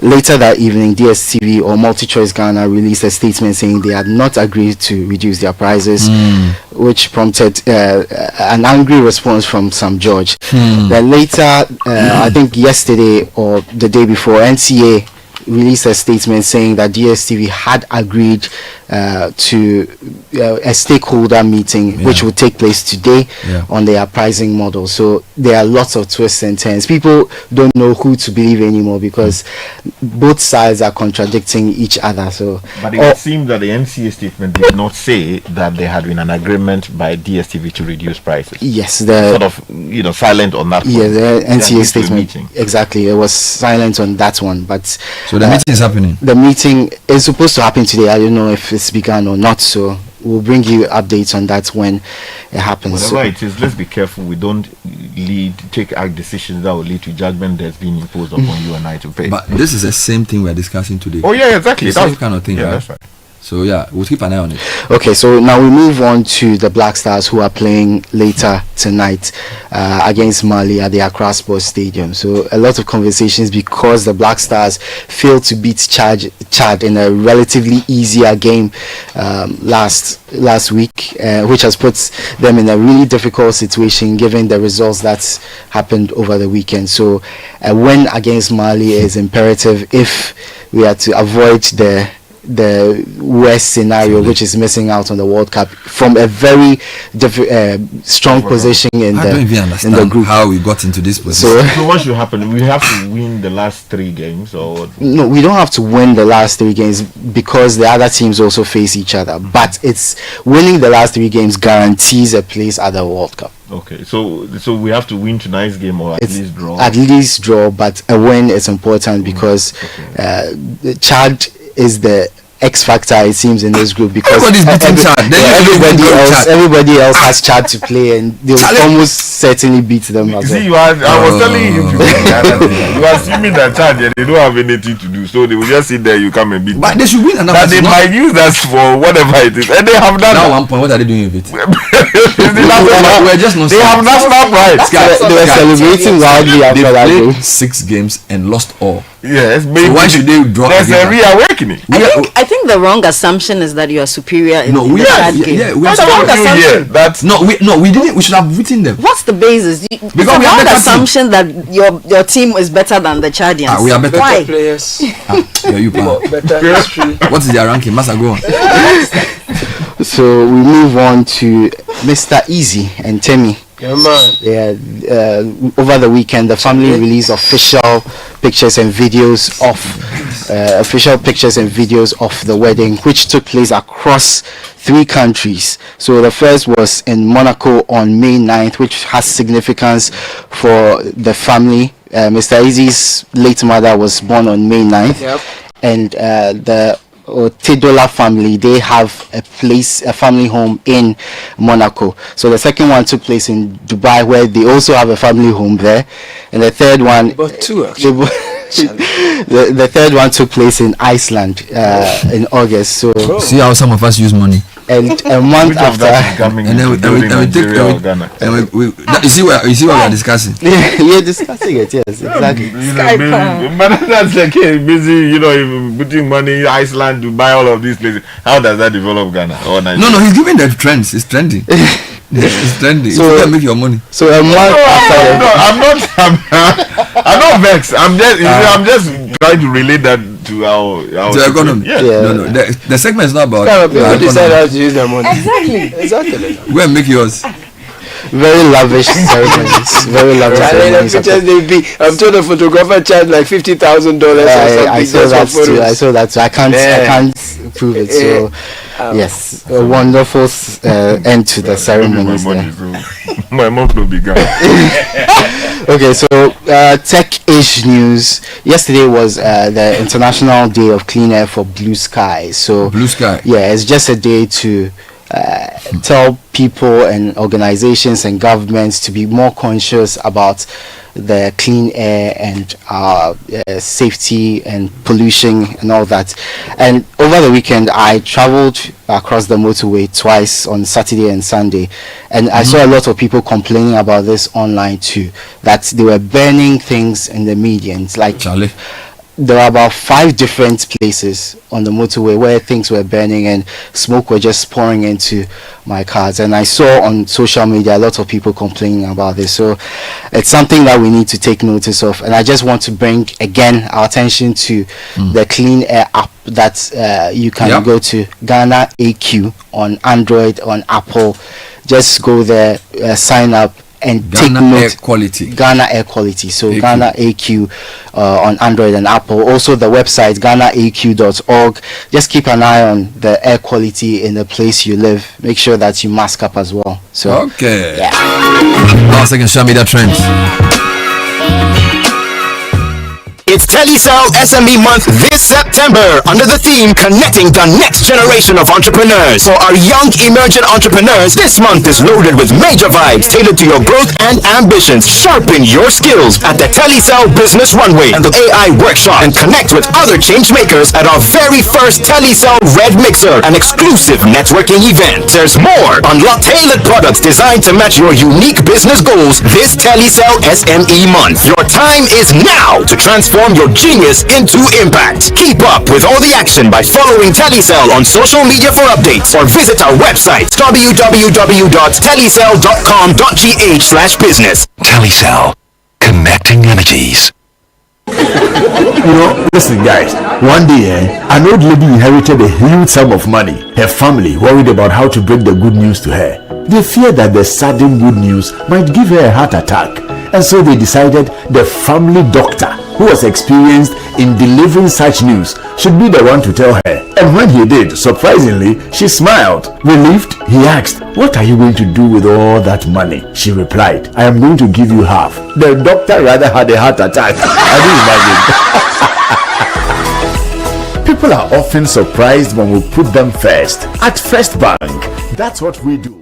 We put you first. Experience the gold standard of banking with First Bank. Open an account today and enjoy our user-friendly mobile app, quick banking via *894#, convenient shopping with our Visa Prepaid and MasterCard, and more. All designed to serve you better. First Bank, you first.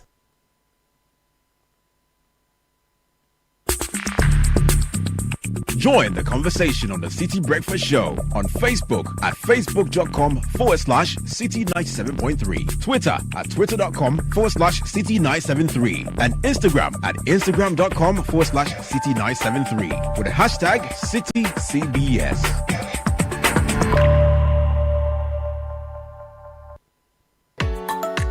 Imagine a future where every bridge connects more than just roads, where every investment plants the seeds of prosperity. That future begins at the International Building Infrastructure and Investment Expo 2025. It's happening from the 12th of September to the 14th of September at the Accra International Conference Center, 9 a.m. each day, under the theme Building Resilient Infrastructure for Sustainable Growth and Regional Integration. IBI Expo 2025 brings together industry leaders, engineers, policymakers, and investors to shape the future of infrastructure in West Africa. IBI Expo 2025 is organized by Image Consortium Group in partnership with Global Africino, with support from the Ministry of Works, Housing and Water Resources and the Ghana Infrastructure Investment Fund. Register now at www.ibixpo.com.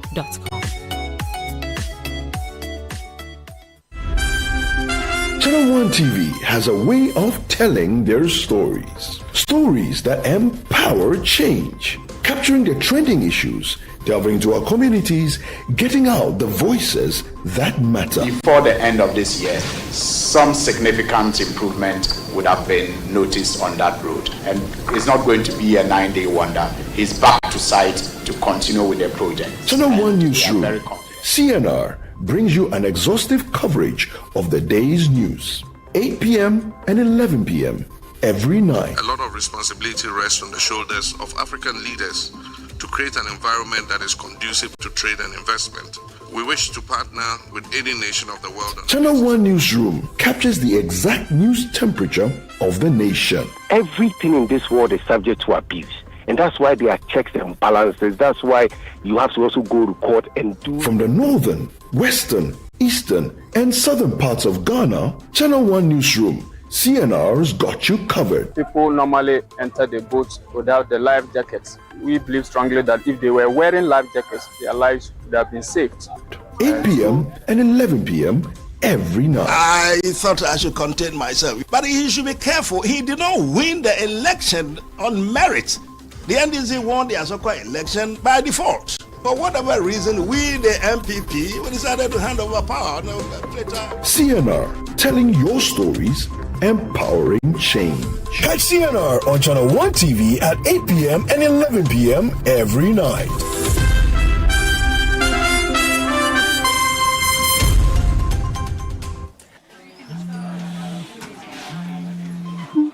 Kwame, Ajo is in labor. It's serious. They say emergency C-section. No payment, no surgery. Okay, give me 1 minute, 1 minute. Hey, one land on them. Kwame, you just saved her. With over 180 years of expertise, Old Mutual understands that some things just can't wait. Count on us to pay claims instantly. Terms and conditions apply. Old Mutual, do great things every day. Come on. Good boy. Honey, look, he's crawling. Wow. Good job.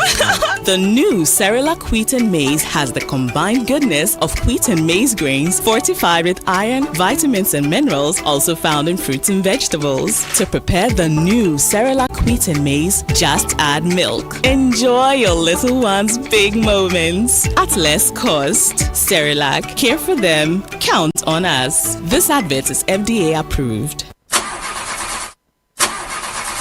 Charlie, not again. And I need to return this car by Friday. No money and payday is 3 weeks away. How do I fix this? How? Bank loan, account setup, long process. Nah, forget it. Let me see if Fafa can help. Yes, Fafa from Bank of Africa can sort you out fast. From engine repairs to school fees or side hustle support, Quick Fix Loan from Bank of Africa is here for you. Call 030-224-9690 or chat Fafa at boaghana.com and take advantage of the Quick Fix Loan for salaried workers, offered at an unbeatable interest rate with no cash deposit required. Promo runs from now to 31st October. T's and C's apply. Hey, Fafa, wait here. Papa.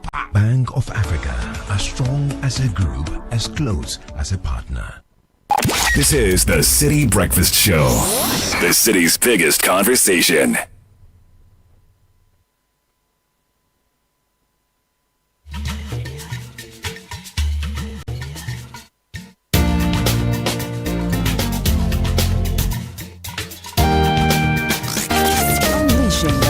of relevant radio. This is Citi 97.3. All day, all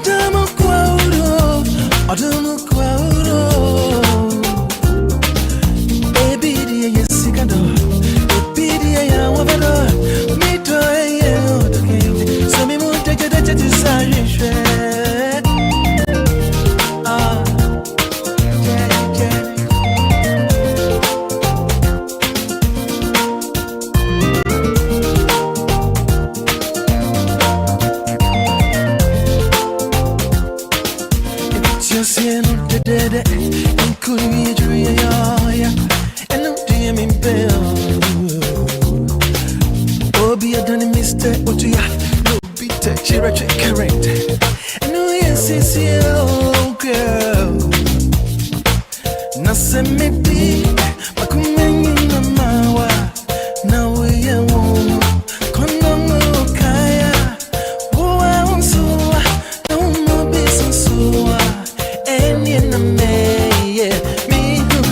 So it's 19 minutes past 8 on the Citi Breakfast Show. Are you a customer of Enterprise? If not, you're missing out on Enterprise Advantage Points, the loyalty program that rewards you for staying covered the smart way.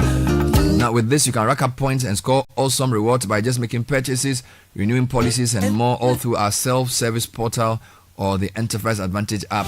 Log into your account, access Advantage Points, and start earning points for rewards like airtime, Momo, and more. Visit my.enterprisegroup.net.gh or download the Enterprise Advantage app to get started. Enterprise Advantage Points, because nothing you do should be pointless.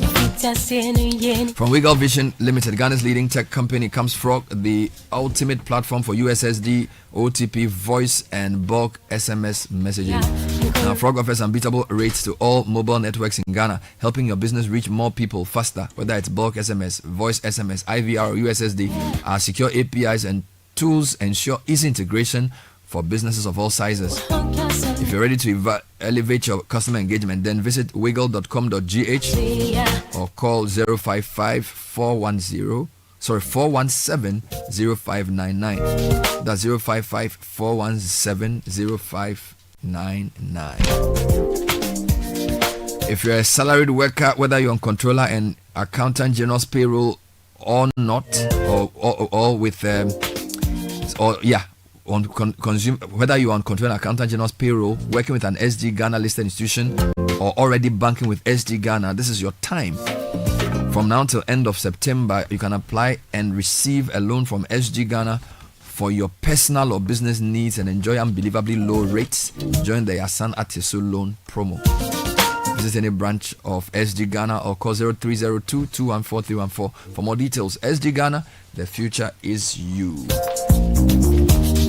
So picture this, you finally got a chance with your long-time crush. You invite her over for a home-cooked candlelit dinner. She accepts, the day comes, everything is set, jollof cooked to perfection, wine chilled, AC on, your phone rings. She's 5 minutes away, you hang up, check yourself in the mirror, then pooh, lights her out. Like how? Any day but today. Now, G&J understands that some moments just should never be interrupted. We keep your world powered with reliable generators, solar energy, and UPS solutions, so the power never stops. G&J, your go-to for total energy solutions. Visit our website www.gjtechghana.com. G&J, your energy partner. And the future of fleet management, the first of its kind in Ghana, the Zenith Visa Fleet Solution is here with a powerful fleet management portal and fleet card that enables you track every city, every liter, every trip, and the status of maintenance and repairs of your fleet in real time. You have total control over your fleet expenses, whether you manage 5 cars or 50 trucks. The Zenith Visa Fleet Solution is the smart choice for your business. So visit any of our branches or contact your relationship manager to sign up for the Zenith Visa Fleet Solution today. For further information, call Zenith Direct on 054 2000 111 or 0302 680 884. Zenith Bank, in your best interest. And what are you proud of? At First Atlantic Bank, we are proud to be crowned Digital Bank of the Year, not once, 2 times back to back. This isn't just a fancy title, it's a celebration of our commitment and relentless drive to give you the ultimate convenience in digital banking. Whether it's through our mobile app, internet banking, USSD, or any of our seamless platforms, we make sure your banking experience is truly safe, fast and secure. So why settle for less? Join the Purple family today and experience the true meaning of smart banking. 2-time Digital Bank of the Year back to back. If I enter your ear. Follow the conversation on all social media platforms at First Atlantic GH. First Atlantic Bank, refreshingly different. Now, do you want a British degree at a fraction of the cost? Looking for a vibrant student experience in a community that builds your confidence and equips you with real-world employability skills? Enjoy all these and more with scholarships available to support your academic journey at Lancaster University, Ghana. Be taught by expert faculty trained to the UK standards right here on our campus in Ghana. Visit www.lancaster.edu.gh or send an email to admissions@lancaster.edu.gh. You can also call 0248 656 274. Lancaster University, Ghana, the only British university campus in West Africa. Are you looking for a faster and easier way to engage Ghana Water Limited services online? Then download and install the GWCL customer app from Google Play Store or App Store and create your personalized user account with the customer account details on your monthly bill. With this app, you can pay your water bills, check billing and payment statements, report bursts and leakages, report illegal customer activities, report complaints and faults with photos or videos or GPS locations. All transactions made on the customer app attract 0 charges. Ghana Water Limited, at your service.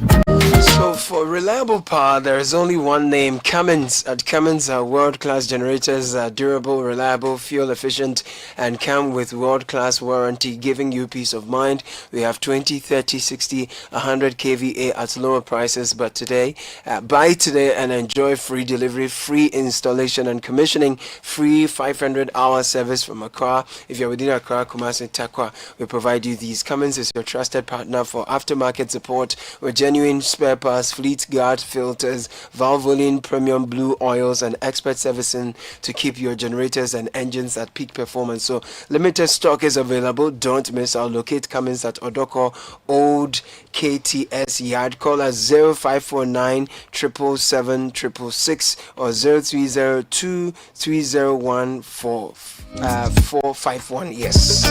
And Bernard, here's a message from William to his wife Monica. It says, in the midst of many you glowed, my heart you delighted in holy matrimony. We were joined, a marriage the Lord has blessed indeed. On this 18th anniversary, I want you to know that the love is deep and many wonderful years are ahead of us. Happy wedding anniversary, my love. From William Ofei, PDMSD, University of Ghana, to Mrs. Monica Ofei of Omni Basic Bank headquarters. All right, so we've been thinking and musing, what do we do after This Is Ghana to sustain the gains beyond having a buzz around made in Ghana production, innovation and value addition? How can this translate into real long-term economic gains? There's a nice article written by the High Street Journal. I feel like it's nice to read it. If one of you can read it for me. Sure. It's good to have another media house put into context what we've done in the past 3 months. So then I would also come back to the question of retail, because Sky was asking me why we cannot by law just insist that, the retail companies stock these nice products. And I was trying to explain to him there are many issues. There's issue of price, there's issue of some of the agreements, scale, and the business models of the retail companies. So I think those issues, the government must be bold and go into those issues, solving them. Yes, we will deal with that. I just wanted you to read the So article for me. The title of the article is From Agri-Fair to This Is Ghana Exhibition, How Citi News is Powering Local Economic Growth. And Citi FM and Channel 1 TV are quietly powering Ghana's local economy, turning fairs, festivals and broadcasts into platforms where SMEs gain sales, finance, and growth pathways.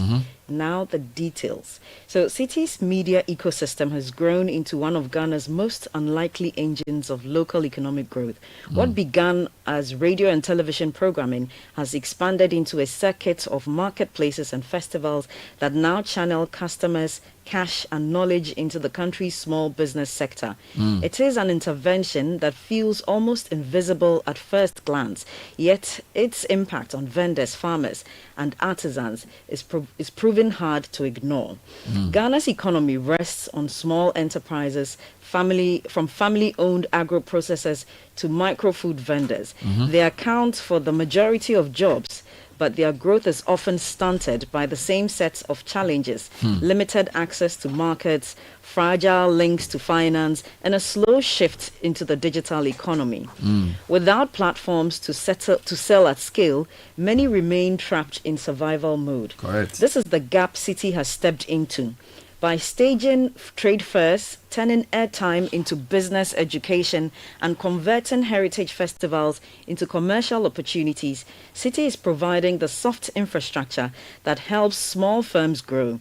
Free entry draws large crowds, reliable promotion lowers marketing costs for vendors, and partnerships with banks and telcos ensure that payments and credits are within reach. In doing so, the broadcaster has created an ecosystem that looks less like media and more like a growth accelerator. The most visible example came this past weekend at the This is Ghana exhibition in Accra. More than 160 businesses filled Ifo Sutherland Children's Park with locally made products, and thousands of visitors walked in the aisles. Exhibitors sold directly to consumers, collected instant revenues, and tested their products with real-time feedback. The consistency of the event, it sold out exhibitor slots last year as well, has made it a fixture on the SME calendar, allowing firms to plan inventory and staffing with confidence. For many, it is one of the few reliable channels to reach the mass market without paying for advertising or middlemen. Earlier in June, Citi used the same venue to stage the Maiden Agri Fair, and farmers and small processors who normally struggle to reach city markets were able to sell produce and packaged goods directly to consumers in Accra. Stock moved quickly, converting crops into working capital in days rather than weeks. The fair also brought in agri-tech firms and input dealers who condensed months of farmer outreach into live demonstrations and sign-ups. Beyond sales, the event offered farmers price signals from the city that will shape their next planting and processing decisions. At the same time, June featured the Citi Business Festival, which turned radio and television airtime into a month-long classroom on finance, law, and technology. By linking sponsorships with banks to advisory and lending, the festival bridged the knowledge and capital, nudging SMEs towards formalization and bankability. Archived sessions extended the reach further, providing entrepreneurs across the country with a growing library of practical, locally relevant business guidance. Citi's economic circuit is not limited to business and agriculture. At all. Its Heritage Month Food Festival each March has grown into another platform where micro vendors and caterers transform cultural expression into commerce. The event fills Central Accra with regional dishes and artisanal products, offering another low-cost entry point for small producers to connect with urban consumers. The thread across these platforms is clear. By removing barriers, whether entry fees, marketing costs, or payment failures, Citi reduces friction for SMEs. By bringing banks and telcos into the ecosystem, it nudges vendors toward digital payments and traceable transactions, laying the groundwork for access to finance. And by creating predictable recurring events, it allows small businesses to build rhythm and confidence around growth. The spillovers extend beyond the vendors. Hotels, ride-hailing drivers, and nearby restaurants all gain from the crowds that gather. For Accra, the event signals a thriving market culture to tourists as well as the diaspora. For sponsors, they provide visibility in an environment where their infrastructure, networks, finance, logistics become indispensable. Yeah. Citi has not set out to be an economic actor, but in practice, that is what its ecosystem has become. In a country where small enterprises form the backbone of employment, but face systemic barriers to growth, these platforms function as vital connectors between producers, consumers, and finance. Wow. They are not factories or industrial parks, but they are infrastructure all the same. As Ghana doubles down on its Made in Ghana agenda, Citi's blend of fairs, festivals, and broadcast programming offers a blueprint for how media can do more than inform. It can power growth. Wow. And that's the article from the High Street Journal. Journal. Written by, is it Solomon something? Written by... Find the name. Really, really good article. Solomon Boachi. I like it. Solomon, well done. Thank you. I mean, I didn't know people were paying attention. Heritage Month and the Back to Your Village Food Festival in March at the AFB. Yeah. And then the Agri Fair in June. And then This is Ghana in September. And by the way, we're doing the Agri Fair again in November. Yay! Yes, because we believe that, the thing about food and seasonality and timing. So June was an experiment. I think November has come to stay. Nice one. And I like it when he says we're not just a platform. It's like we're building. Use a It's nice. a circuit. It's a circuit, an ecosystem. Yeah. I feel like there's a couple of things that need to happen though to make it really work. The questions you and Sky were asking show that there's still work that needs to be done on the whole idea of what next. Yes. Okay. We cannot do a weekly This is Ghana fair. But the companies need more opportunities to meet customers. Some of this can be online, but some of this can also be, from what you and Sky are saying, discussions with retailers. Some of them have started. I know Malcolm, for example, after a long noise we made, started doing something they call the Made in Ghana aisles. Yes.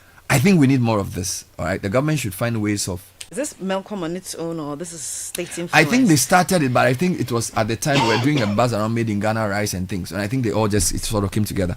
So the government must find a way of persuading the retail chains to be, because you see, what's happening in the retail chains is that there's also a competition there.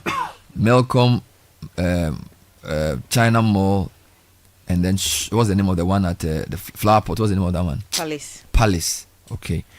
And Melcom seems to have cracked it because now they're having smaller shops and they are more ubiquitous. All right.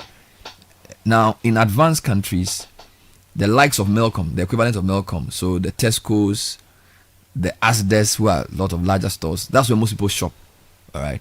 In our country, people still go to their real corner shops to buy, and that's not going to change in a while.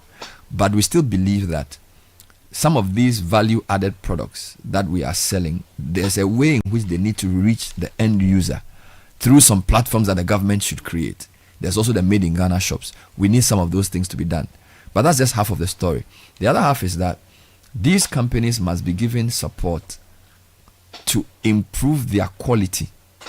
Okay, because the thing is, you can produce cashew and package it today. But once we talk about the export market, there needs to be consistency. All right. So there needs to be a way in which you can do it at a level that can enter any shop. Number 3, there needs to be the right finance. Because if you're going to give your cashew to a retailer and he's going to pay you after 3 months, now how are you going to get working capital to bring the next cashew processes in? So the finance question has to be addressed in a way that, of course, there's also the question about the relative power of the retail chain against the small supplier. Which is the reality. Right. So that if you go and give your cashew to a big retailer, he may even decide that he doesn't want it. Number 2, he may imitate your brand and do the same thing. Number 3, he may pay you after 3 months and you don't have your money. So all those competitive dynamics are there. But then the issue of finance, what is the right type of finance to support production? I think our financial sector for me, and Godfrey, I sound like a broken record here, but yeah, it doesn't help. The macroeconomy itself. Look, T-bills are oversubscribed, right? That's the first short term. So companies with money are lending to government. All right. Then banks are also buying government paper. All right.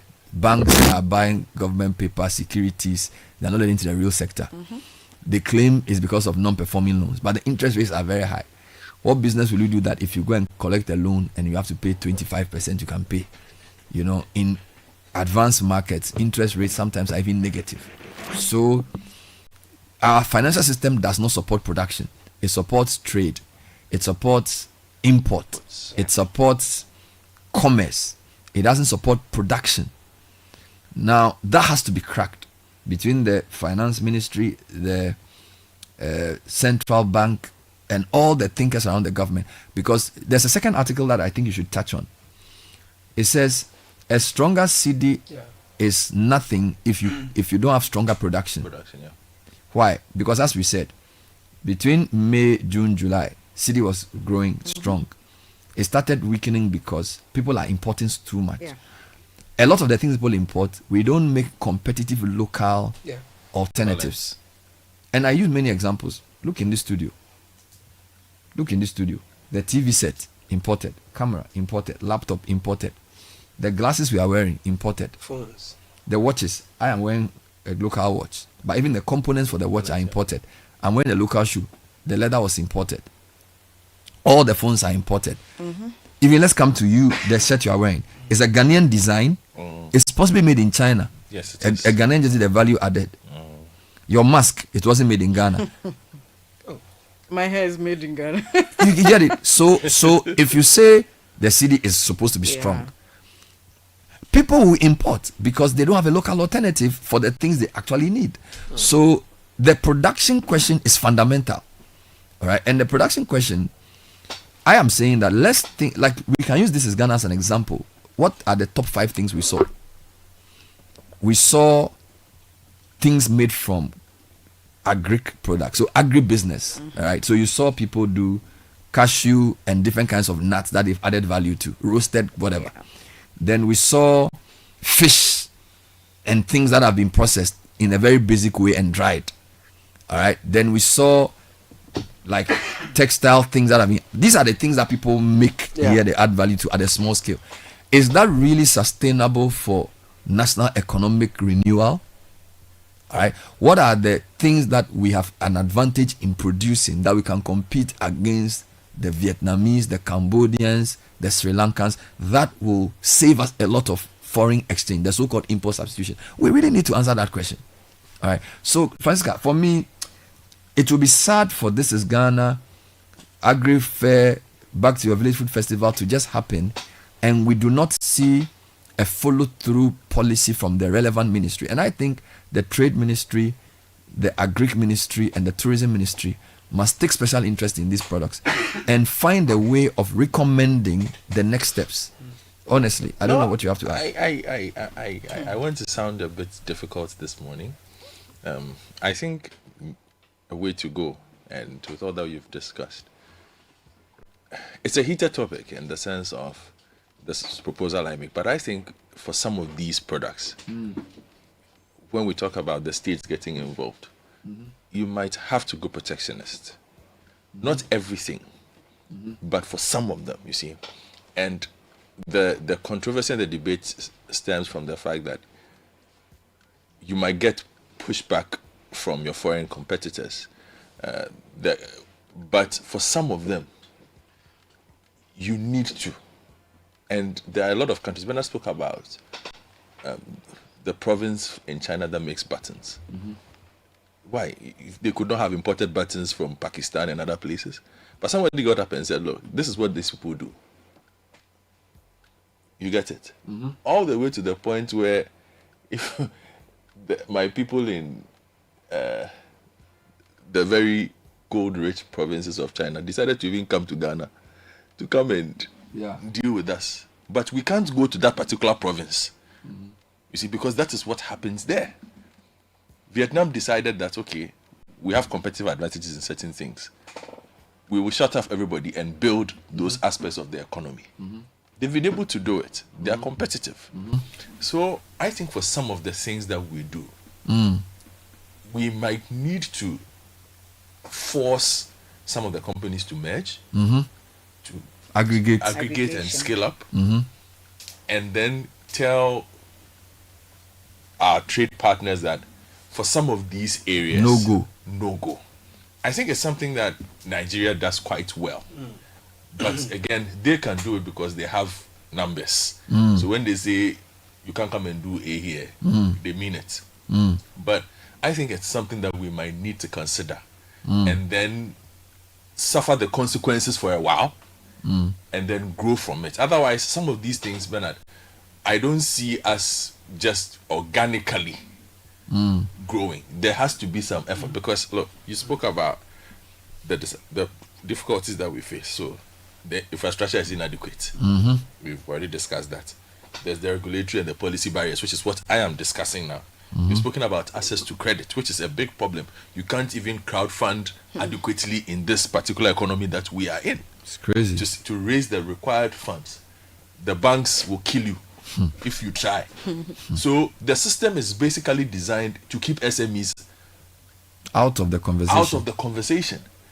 Which is weird because if you look at their contribution to our GDP, it is significant. If you look at their contribution to employment numbers in this country, it is significant. So who is looking at these numbers and saying, and I think the best point you made this morning was about the feedback from this for the state, what we did. How does the state come in and say, hey, how many people showed up? What did they say? What did they do? What were the most popular products that were bought at this fair? Because it gives you a leaning into the mindset even of the populace. Okay, were there tables that people were interested in? Was it deodorants that people were interested in? Those are the kinds of conversations, and I think it's something we don't do very well in. Yep. You know, the debriefing components of these things. I recall when Lloyd came back from school and I came back from school. A complaint we used to make was nobody ever spoke to us back then because we were fresh. Like there weren't a lot of Ghana students then coming in. Nobody spoke to us. But I had contemporaries who had come here and went back. And the first point of call, a week after you land back home in China, they're having a conversation with you about what did you pick up in Ghana. That's like a police state. No, not necessarily, but they're asking, what did you learn? Because it's learning. I get your point, though. You know, so we need to figure out this combo. Otherwise, we are just going to organize a lot of trade fairs. And again, we can't do trade fairs every day. Even the state itself has struggled to maintain trade fairs, which is why the trade fairs is what it is. In the state it is. The state itself has struggled. So you are saying that you think protectionism should be considered for certain. For certain, I think that who's going to do the work of choosing which sectors or which products they should cover? Because I feel like that's the main question, right? But that is why your point about who showed up. Who shows up at the trade fairs to understand the numbers? Who shows up at the trade fairs to understand the consumers? What is moving? What is not moving? What do we import the most of? What do we have a competitive advantage to say if we went protectionist for a decade, would we be able to halve our imports in this? Would we be able to reduce it by a quarter? Who makes those projections? Those are conversations I think our people need. Perhaps they do it, but we don't hear. But we need to see more of it on the ground. If a lot of these entities, look, what I saw yesterday, for instance, juices, fruit juice. Why do we import fruit juices? In serious, because half the people who showed up in the food business yesterday were making juice of all kinds. Fresh juice. Yes, fresh juice. But not the one that lasts. No, there are those that last. Some of them were there, but there was also. But even it's a matter of preservation. Yeah, but even with that, Bernard, what is the problem with being a country that drinks fresh juice? Let me give you an example. So let me give you an example. What is the problem? The same yesterday, after I left the place, I went to a fuel station. Yes. One of the fuel stations. So you enter the shop. Yeah, the shop of the fuel station. None of the things that you saw they were there. apart from the cashew nuts and the groundnuts, I didn't see any juice. Blue Skies. Yes, Blue Skies. But Blue Skies was just 3 days. But I didn't see the series, this other one, Don Simon, and then there's Multifrutas. Those ones. When you enter the fridge, you don't see any of the Ghana ones there. Yes. All you see is the foreign one. Yes.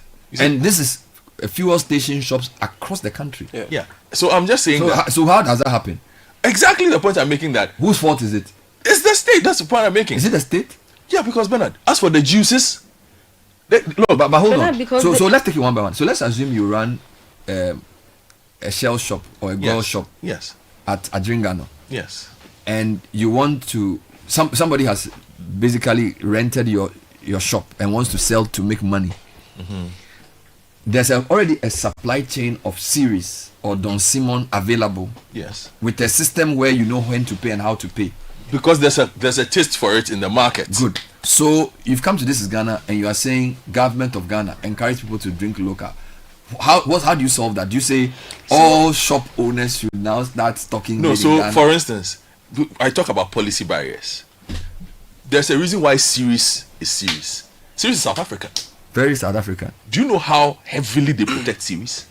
And highly subsidized too. Yeah. Do you know how in a way you're answering the question. The South African government will fight you when it comes to series. I'm not answering the question. I'm saying that South Africa has chosen series and they are choosing fruit juice. Yes. So the question is because they grow oranges. We are an era of they grow grapes. We are an era of after. So you cannot say that take every product and do what South Africa done to series. South Africa have chosen series because you can't take every so what I'm saying is that which one is our exactly series? That's what I'm saying. That good question. So which one is our series? Exactly what I'm saying. That I saw from what I saw yesterday. You're asking which products, for instance. I'm saying juices.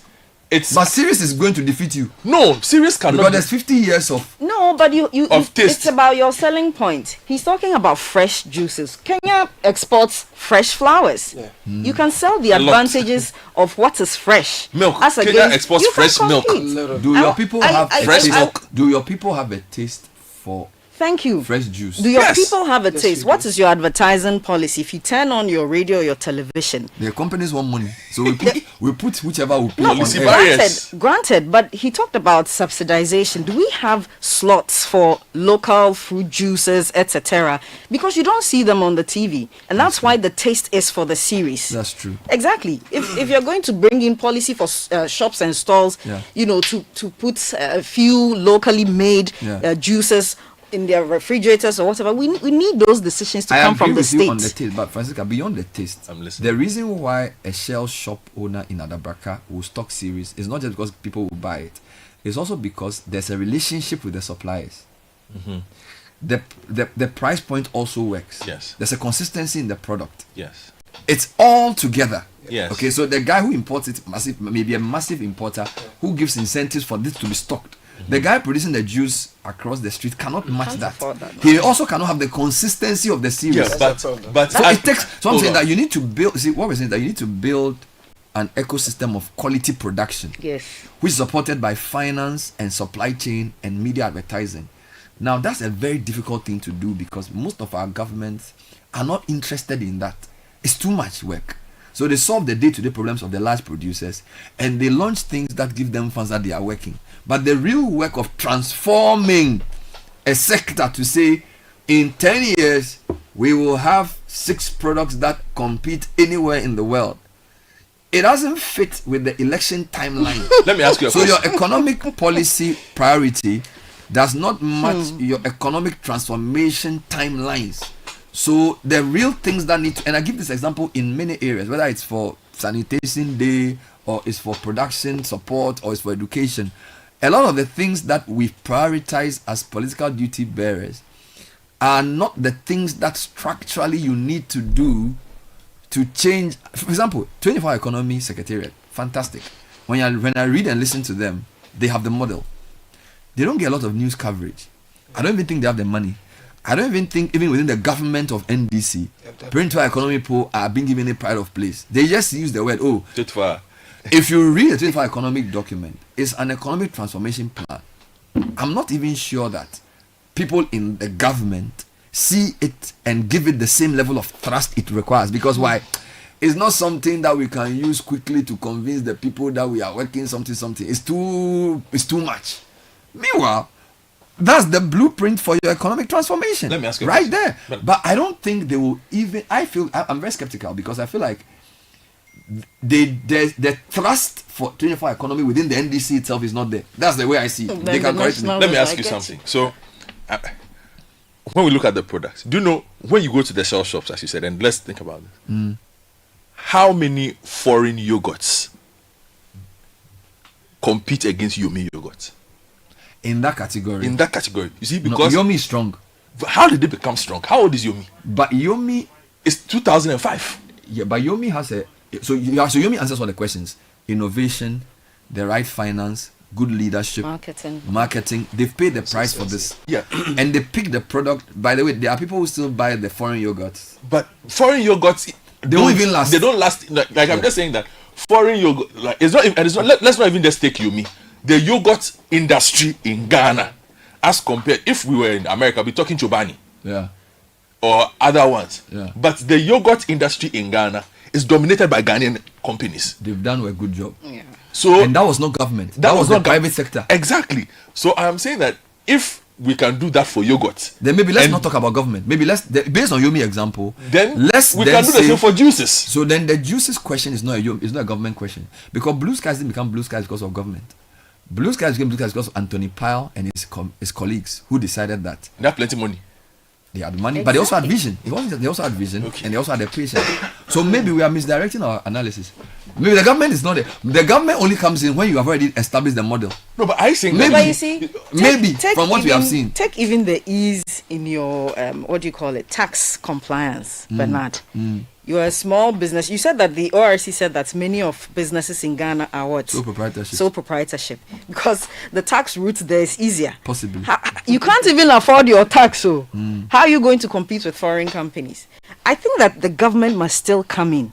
The reality is different on the ground, but we need policy that will make it easier, regulation and tax compliance easier, that will bring capital, the right finance, that will bring the right investment. So the question is government the enabler or the initiator? So maybe I'm answering my own question.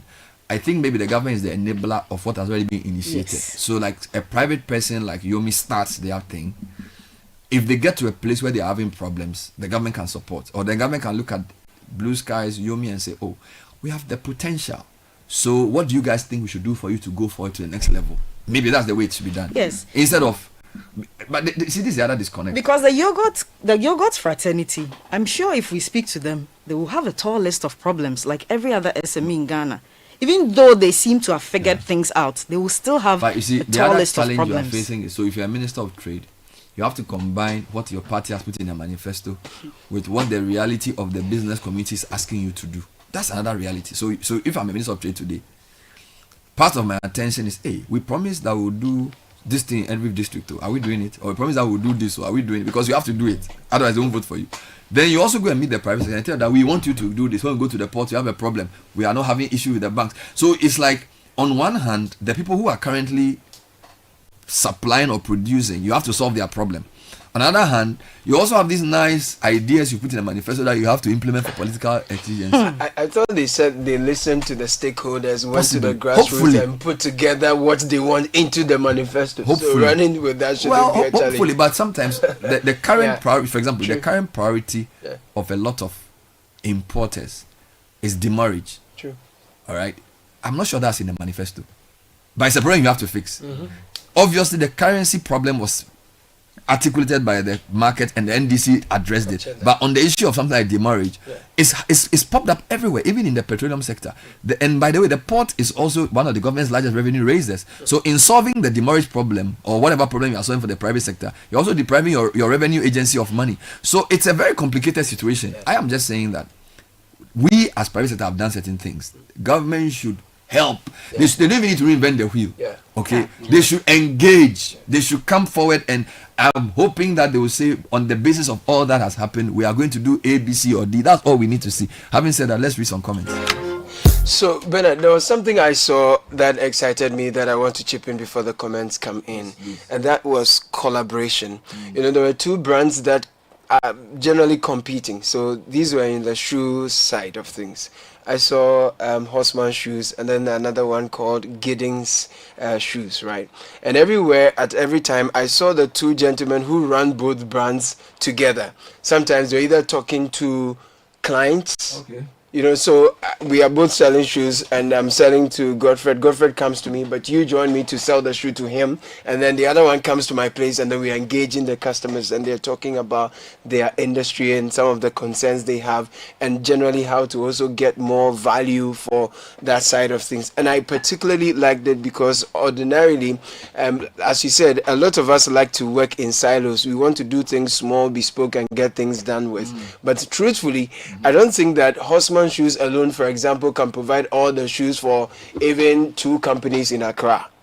So the more Horseman collaborates with more people who are making shoes, the better it will be for them in the industry, because then they can now meet the demands of the market, and then they can, as demands increase, then the prices can also go down, and they can collectively push their own interest. I agree. And so that's something that I saw that I was quite happy with. Hold on, before you get to your message, Bernard, you see, on even that, some of the problems with, you know, the running shoe company called On. Yeah. ON. Have you seen it? Where is it from? ON is from Switzerland. Started by a former marathon runner. Okay. In a world dominated by the big boys, Nike, Adidas, Puma, Under Armour, On has in 5 or 6 years basically risen in the running shoe area to become like number 2. Okay. How did they do it? Tell me. You understand? A good design, but also people who understood finance, and that's something that a lot of finance. Hold on, Switzerland. No, not necessarily even just that, but putting it in the face of people who would trust you, and that's one thing that we don't have in Ghana. So, On success comes from Roger Federer, who decided that this thing is interesting for me. I will ditch all my multi-million-dollar things and spend my time with this and put money in. Okay. Plus proper people to run it. Design, or find labor, the usual. We bring that conversation here. And we don't have a lot of people who are willing to put money. And by that I mean somebody who can call Kakra and family and say, Kakra, I will put $1 million in Tekura over the next 5 years. Please call me now. To see where it goes. That's how we see this. Yes, cedis, sorry. 1 million Ghana cedis. The ice Kakra has given you for saying 1 million cedis. How we see this. 1 million cedis to grow the company. And that conversation is something perhaps we need to have. But again, I mentioned the yogurt. The fizzy beverage space, the PIVA, has become very competitive. You know, they are on the shelves. The Ghanaians are doing well. Yeah. The water one, we are drinking. The water too, they are doing well. It's good. The water too, they are doing biscuits. Well. They are doing First well. of all we used to have was digestive McVitie's. The biscuits, they are doing well. Now they have Ghanaian biscuit brands that compete. They are doing well. I don't know whether they are all Ghanaian, but the biscuit space now has a lot of, and we must ask ourselves, for instance, how did it happen? Because people moved on from really liking cream crackers and all to liking these Nutri snacks. Yeah. Like Nutri snacks for the kids, it's everything. They are doing very well. You understand? So perhaps we should look at what is working. We should look at what is working and promote those ones, the yogurt people and all those ones, and then perhaps see which one we somebody said on read it when you are done. Caleb, let's read some comments. Sure. Okay. In the meantime, we're discussing what to do after This Is Ghana to sustain the gains. Send us your views 054-9986-996. If you were there, what was the most interesting thing you saw? Caleb said he saw collaboration between Gideon Shoes and Horseman Shoes. Did you say what was the most interesting you saw, or you haven't said? What was what? The most interesting thing you saw. Everything for me was interesting. I saw the there was this deodorant guy, Charlie. Made in Ghana deodorant. Yes. I didn't find them. Natural. Yeah, natural. Charlie, it smelled like, back in the day you tell you use Ankecharie. Yes, Alpha Natural, he was here. It smells just like that. Yeah, it was really, really, really cool. And so imagine if this guy doesn't have to compete with Sure, and all the other ones, Old Spice, in Ghana. Imagine if he doesn't have to. So you see, because everybody uses Sure. Everybody uses deodorant. So I bought. You see that thing? And I the deodorant to call it Sure. See, I bought this Ajala soap. Yes, black soap. It wasn't black soap. Okay. It was in that category, but it's in that category, but not exactly black soap. You know, Delsey. I bought it from Delsey. Yeah, I also bought castor oil from Delsey. Okay, so natural castor oil. Black, sort of. I'll call it black soap, but it's not black soap. Okay. Sort of. They use shea butter and some other local ingredients to make it. I took it home. Look, it is easily the best soap I have used in a while, because in terms of the foaming or the ladder, as some people will call it, it was big. Like I just applied a little bit on, you know, the kucha, and that's right, and it was doing wonders. Now, the only difficulty I had, which I mentioned to you know, one of them, was that normally I want some little aroma or scent or sweet scent in the thing, so perhaps they should consider that. You understand? So the point you made about local alternatives, they are here. They are here. But to get back to Bernard's point, the question is, which starts first? Is it demand going up first before you scale up, or you scale up waiting for demand to rise? You understand? So should companies scale up, and if they scale up, should government policy drive consumption as to raise demand? So where do we work around these issues to ensure that ultimately the Ghanaian producer, the Ghanaian industry, is the ultimate beneficiary?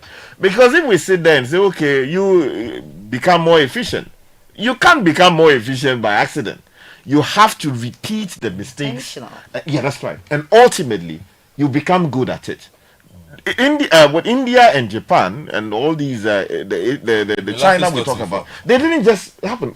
Today, many of the world's powerful nations are going to India to import medicine. What did they start with? They started producing generic medicines. They get someone's license, get the necessary exemptions under the WTO rules, and they started producing it. Now they have mastered it. And every person in the world is going there to get them to produce medicines for them. China. Previously, they saw them as cheap labor. Okay, let's all take our things there. Let them produce it. And as we kept as a world going to them, they have mastered the scale. I'm not so sure they waited and said, oh, you know, let's wait first for demand to go and blah, blah. They started doing it. So if you bring it back home, you ask a question about, you know, whether we have fresh juice production companies. I just told you about this sugarcane people, right? Is it possible to create the right environment for people to produce a lot more sugarcane? Are there fruits that we need to produce? Of course, we have some of them already. Now, how do we turn these things into things that can last on the shelf? That's the question. Those are critical questions that the people at the Ministry of Trade and Industry have to be answering. Yes, please.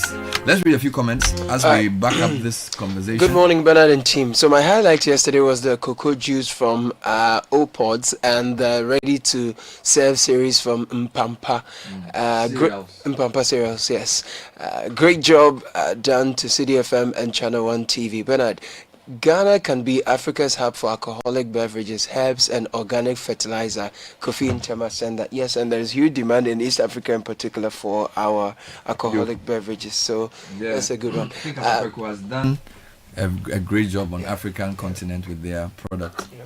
And to some more, a Kumfi should be able to compete with series in Ghana if we let it. Abna sent that from Koforidua. Better touch on the shoes he was wearing being made in Ghana but the leather imported. In Ghana, we prefer to chew the leather instead and import it at a higher cost. In fact, this leather thing was a conversation I was having with the two gentlemen who are in the shoes brand, talking about how quality leather is actually cheaper in Namibia and most parts of East Africa because they have a lot of livestock and they have the leather from different wild animals, actually. Not just buffalo and all of Yes, these. but getting the leather from Namibia to Ghana is more expensive than getting it from Italy or wherever they get it from to Ghana. Oh, really? So you have a logistics So challenge. sometimes you have to import from Europe. Yes. So you have a logistics challenge How can you be really competitive if you among have to bring African leather from countries. Europe? So it's also the connection that you Yeah. buy with. Imagine you want to produce shoes to sell, Wild animals. and you need hard currency to import leather. Yeah. It's going to be more expensive. It's to produce the a shoe. connections. I mean, recently I was reading an article about someone who wanted to move from here to Congo Kinshasa, but I ultimately had to go out of the continent and then travel back. So all of these connections raise issues. The same thing with transfers. You want to move money from one country to the other in Africa, it has to but hit. let me push that. You see, here we are saying retail foreigners should leave retail trade, and we are being quite xenophobic on some issues. It's not so much. Let me see. I push back on that. Transportation is a dependent variable. It depends on interactions.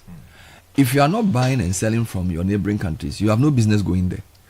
That's why the airline industry will not give you Accra to Cotonou, because you are not buying anything from Cotonou. You are buying everything from London. That's why you have British Airways doing what they are doing to you. So if you want air flight from Accra to Cotonou, go and buy leather from Cotonou and use it in your material. Go and buy onions from Niger. Don't sit in Ghana and say, why are we buying onions from Niger? Buy onions from Niger and let Niger buy tomatoes from you.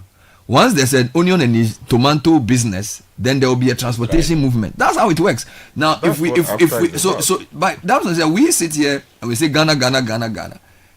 If you say only Ghana, the thing is that it's 54 countries. Yeah. So we need to find out for this Namibia leather issue.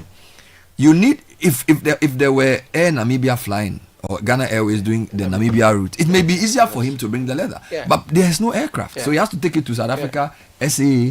So what I'm saying is that everything is connected. You cannot complain about transportation not being done and then sit down and say we shouldn't get anything from anybody. No, we need to get things from other people. So we are not talking. I'm not talking about you. I'm not talking about you. I'm talking about the people who are saying not you. So this same conversation. It's not you. Sure. It's not you. It's More not you. messages and we'll bring them to you. So this same conversation, I had this conversation with serial entrepreneur, Ghanaian based in Kenya, Chris Senanu, and he was talking about how it's important for African leaders to engage to make movement across the continent easier. Because when people move, ideas move. When ideas move, cash moves. When cash moves, goods and services move. So we need to be trading amongst ourselves some more, and it makes things cheaper that way. To some more stories on, let me do the on message. More messages. Yeah. This one says the on shoes are now known as airport shoes. Wow. Check all the airports. You will find more than half of the people there in ons. Very comfortable shoes. It Bernard, was an good experiment. morning. He took a pair of shoes,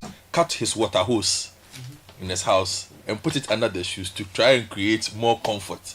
And that is so. If you look at the design of the shoes, it looks like water hose at the bottom. It makes it it's very, very, very, very comfortable, and that is how it grew. Anyway, continue, Caleb. Right. So, Bernard, good morning. We are an SME struggling to expand, not because of sales, but difficulty in capital injection. In trying to access a loan, the bank requested for collateral, which we didn't have. We were linked with a property owner who requested 15% of the loan amount. If we agreed, the bank would then charge an interest of 27%, so 42% in total as interest. All right, more comments. Right. Some more comments coming through. Francis sent that from Shaiman. Anyway, Mr. Abler, good morning. Morning. How often do we prioritize local juices for our children? Are these products readily available? We frequently patronize foreign drinks at parties. Shouldn't we be supporting local brands instead? Let us continue marketing local juices. This is a message from Yesterday we bought a Ray. box of UB. Right. We usually add it to the school snack for the kids. We bought a lot of the plantain chips. We even, of course, sometimes we buy piva as well. So as to the extent that we can, we do. This morning, baby girl is taking Cocoa Life. Thank you. To school. Yes, Thank a comment you. from a gentleman. Bernard, I heard you guys talking about fresh juices. I produce fresh pineapple, mango, watermelon, sobolo, palm wine, and ice cream cake for Santa Rose restaurant in Koforidua. My challenge is that I'm not getting the local pineapple fruits in the market. Few farmers patronize the local spices of pineapple, local species of pineapple. and are interested to export it than selling to us, the locals. Our farmers are interested in the GMO varieties of pineapple. This is from a gentleman whose name. Speaking of the juices and the beverages, though, on the alcoholic ones, though, why is it that most of our traditional things we do when they're going to pour libation and all, they like the foreign brands? Are you sure? Oh, yeah. The snap. No. But don't they make the snap here? No, but actually, I thought we should be using more. Let me give I thought they produce the Gio.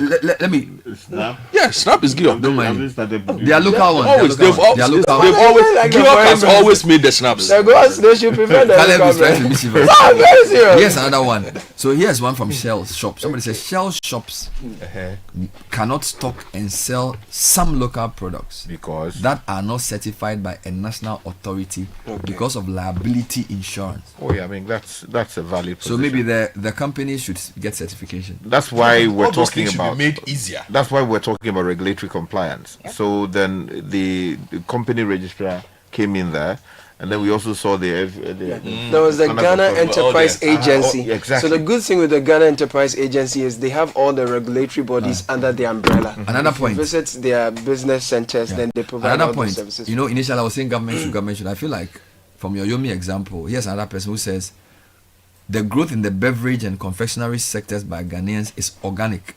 Many of them were suppliers in the value chain, and they have applied themselves, understood the trade, and now manufacture these products themselves. So, for example, if you have a company that does alcoholic beverages, maybe they were working with somebody with Coca-Cola, and they were doing supply for them, but they've learned the trick. So, I feel like the government has a role to play, but the truth is that for me, I've come to the conclusion that it's the finance. Yes, it's the finance. The finance is the key. Because the kind of thing we saw at This Is Ghana, people have the idea, people have the boldness. But the government if they get the money, can the government not create the finance? I don't know. I think what the government will say is that they stabilize the macroeconomy.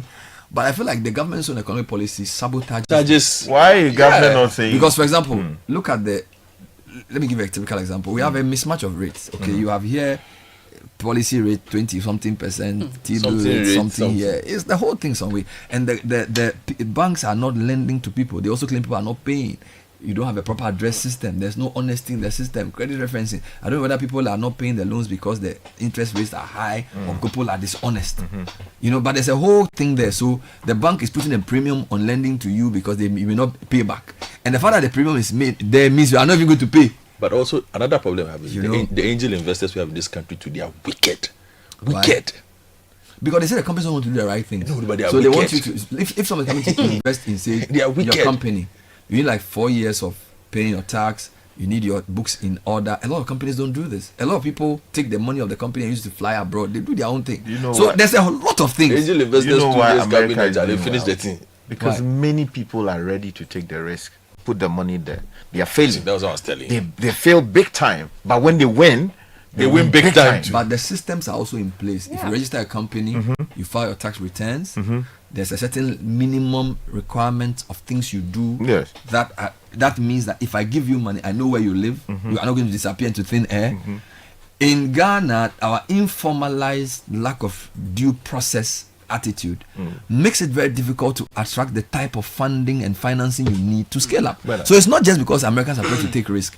America has built a system that if you register a company today, it's easy to know who you are, where you live, and all that. There's a lot of dishonesty here too. So we also have to think about that. It's not just like people are wicked. But if you have $1 million, don't give it to somebody. Will you give it to your nephew who's not done business for 3 years? And he's basically started some new idea. He needs to a track record. Why not? That's why. There are companies in Ghana who have 3 or 4 people looking for them to give them money. It's a startup.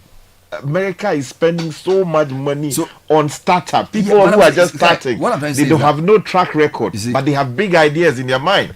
They want to explore. It's your business culture, and then the system. I feel like in Ghana, the systems are not working. So everywhere. So like somebody has a company. On paper, this is the name of the company. On paper, this is the thing the company is supposed to be doing. But it's just the company to do other things. Okay, so there's no so at the basis of this, so you want to give the person $1 million to scale up. He takes the $1 million, he goes to buy a car. But who is checking? That's but so the system. So I'm not blaming the company. I'm saying that in the country example you give, they'll check you. There's somebody who knows that this guy who claims that he's running this company is actually doing this other thing. But here there's no way you are going to find out because he's running the thing privately. You see, so we have not embraced formality or structures. We are very informal, and that's why we cannot grow. I feel for me that's the solution. If people will be serious, and the whole office of registrar of companies, they come on and advertise, come and register your company, people won't do it.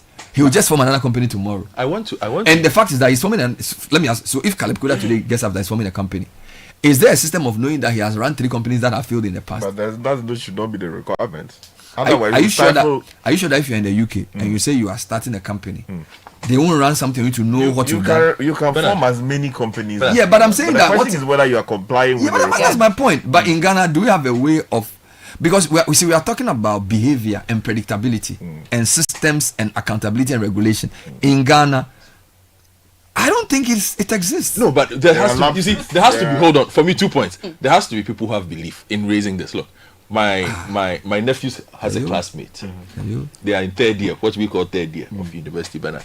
His proposal for business school, somebody saw the proposal. He pitched it around. Yeah. Bernard, somebody gave him $14 million. Yes. He's quit school. That's right. Because he has to go and focus on the idea. This is a 20-year-old boy. Because that who hasn't done shilly in his life. That economy has structures that can manage both the risk and the guy's ideas and the money. There's a certain system in place that can manage that. There's an ecosystem in place that can manage that. So it's not necessarily because the American people have more money than us. 14. The reason is that that they have more integrity. He may fail, but at least he will fail in a way that is still properly regulated. And then my second one is a question I will ask for you. Regulation works over there. I want to ask a question. But can it be regulated? I'm going to give myself homework and give yourself homework, and also for the audience who are listening, I want to check the number of companies the VC Trust Fund has grown in this country. Venture Capital Trust Fund. Yes, because they are the ones supposed to be helping with SMEs and getting them partnerships and also providing. I don't know, so I'm not. But I'm saying been here for almost 30 years. My homework is I am going to check because the last time every time I hear the VC Trust Fund, either they are in court or they are in the news because the CEO has dropped money. In the past. So I'm going to check which companies that they have helped grow in this country. But guys, you see, I agree with all we've said that we need people to take risk, we need government. I think at the core of this is our attitude as a people. You see, Sky, what differentiates China, Japan, Ghana, Singapore is the way we do things here. Okay, the way we do things here, and I'll give you a typical example. It may not be the best example. You are at an airport, there's a flight coming to Ghana. Okay, how people even behave when they get on that plane says a lot about the country. What does that mean? They've told you that you need 23 kg bag, 2 bags per person. Hand luggage has a certain dimension. Ko has bought all kinds of things. And Okita Bibre. Then you come, put at your top here. Every time plane is full of things that people are buying are duty free. There's so much chaos in the plane.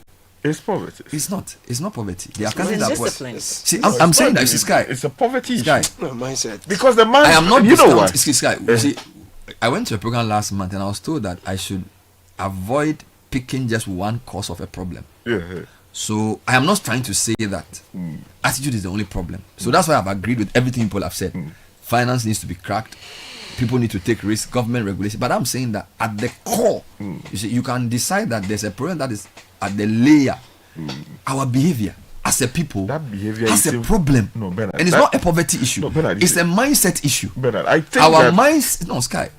Behavior has to be checked. Sky, Ghanaians will live in the UK and conform to the society. They will go on time to pick the train because of the poverty of the situation. He knows that if he's arrested, laws work in he the goes UK. in there. He will be sent back most likely. There's consequence for his action. you.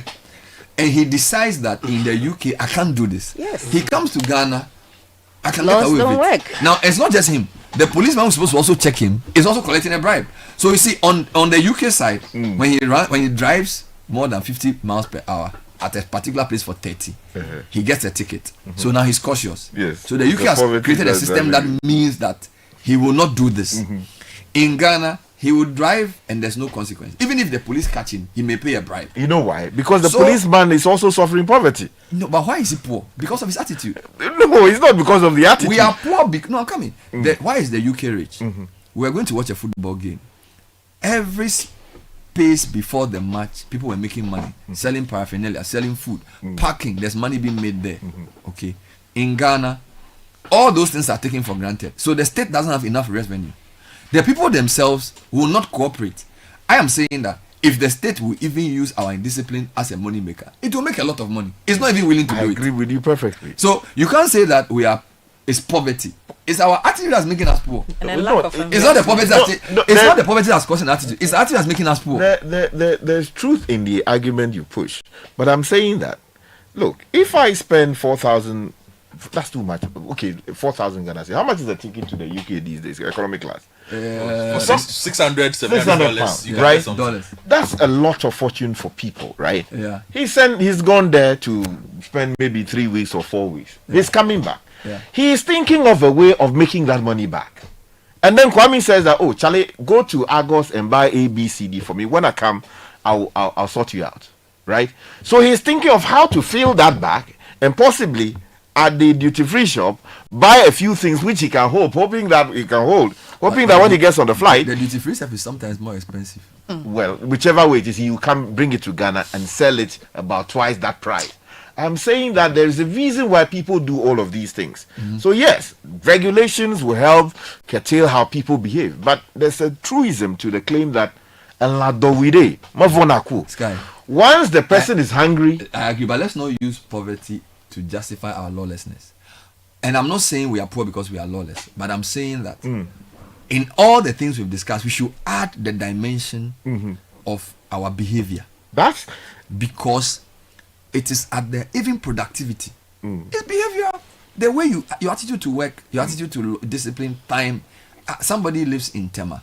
They are going for a program in Achimota. They spend over 2 hours in traffic. Why? Because somebody has parked their truck on the motorway and left it and gone home. Why did the person park it there? Because there's no consequence for his action. No, that is and also because he doesn't think about other people. So you see, there are two things. That is He's true. parked. So I'm giving an example. I live at Tema. I'm going for a school in Achimota. It's supposed to be 25 minutes drive or Trotsky. It takes me 2 hours. So I've lost productive time. Why? Because there's traffic on the motorway. Traffic on the motorway because somebody has abandoned his truck at a vantage point and gone to sleep. So you see, if you investigate it, you realize that the person doesn't even have the money to call some What are you talking about? What are you talking about? What are you talking about? What are you talking about? The guy, what are you talking about? He is not thinking right, because in the UK, he will not leave his car on the motorway. Fine, the motorway. There will be consequences. No, I'm coming. In the UK, there may be a system that may even come and pick the truck. So in the UK situation, once he leaves the car there, in 2 minutes somebody will come and call and pick it. They've created a system. In Ghana, haven't created a system. But even without the system, consideration should tell you that if you are going to leave your car somewhere, you understand, he doesn't care. So there's both the failure of the state and the failure of the citizen. So in Ghana, it's the two together. So in the UK, the Ghanaian will behave better because the system will not allow him to misbehave. But in Ghana, he will do it because the system will not do anything to him. He's afraid of being arrested, slapped with consequences, and shipped back to Ghana, back to his situation. So why isn't there consequence in Ghana? Doesn't that growth? Okay, if you leave a car without a triangle on a Accra Kumasi road, you can kill somebody. So it shouldn't be because you will be fined. It should be common sense. In Ghana, you leave it because there's no consequence. But in UK, you won't do it because the system will not allow him to exercise that discretion of common sense or not. So the difference between Ghana and UK is that UK has built a system that knows that they are fools, but those fools will not allow them to let their foolishness kill the rest of us. In Ghana, we have agreed that people can do their foolishness and we call it democracy. So once they can fool and they will give us votes, then they will continue fooling. That's why we are dying. Bernard, messages. We have a lot of messages. So good morning, Bernard. What you guys are saying are all true, but as a business owner, let me add this. Cost of commercial power is more expensive than domestic power. Taxes and overhead costs for small businesses here and interest rates to local businesses are high. We need to have honest conversations about these issues. Yes, there's one here that says nobody can compete with Fanice. Local market players. Can we check what model they are running? How are they sourcing inputs? Mattresses, latex, and ash foam are market leaders. Nobody can compete with them. Okay. There is a method to the success stories we're talking about. Ekumfi is incredible. Quality, consistency. But the factory is producing at 18% capacity. This is a much bigger conversation. Maybe Citi should put together Ghana Manufacturing and Industry Summit. The conversation must be hinged on the industrial output of the country, from which developing the entire value chain proposition. If you sponsor to this, we'll be right back. Stay with us. Stay with us. Unleashing the power of relevant radio. This is Citi 97.3. Hello? Yeah, hello, Sammy. Yo, bro. What's happening? Why? What happened? Charlie, my family just called me. They said the rains are chipping and eroding my house. Wait, which house? The one I just built. Your dream family house? Charlie, the rains are destroying it. Oh, my hard work, eroding my brain. Building dreams requires more than just materials. It demands a robust partnership. Introducing Gassam's new EcoCool cement, made to build your desired property while prioritizing eco-friendliness and sustainability. EcoCool guarantees great quality and sustainability with every bag. By choosing Gassam EcoCool, you are not merely selecting cement, you are investing in a sustainable nation. Today, make the sustainable choice. Gassam, the nation builder. Always busy on the go. Tap the app, you're good to go. Big dreams, little time. There's a boat for you to ride. Every single time, yeah. Morning rush to the late night grind. Work to home and gig to gig. Smooth and easy ride and vibe. Safety toolkit by your side. Use code Keep Moving 50 for 50% off your first 3 rides. Download the boat app now.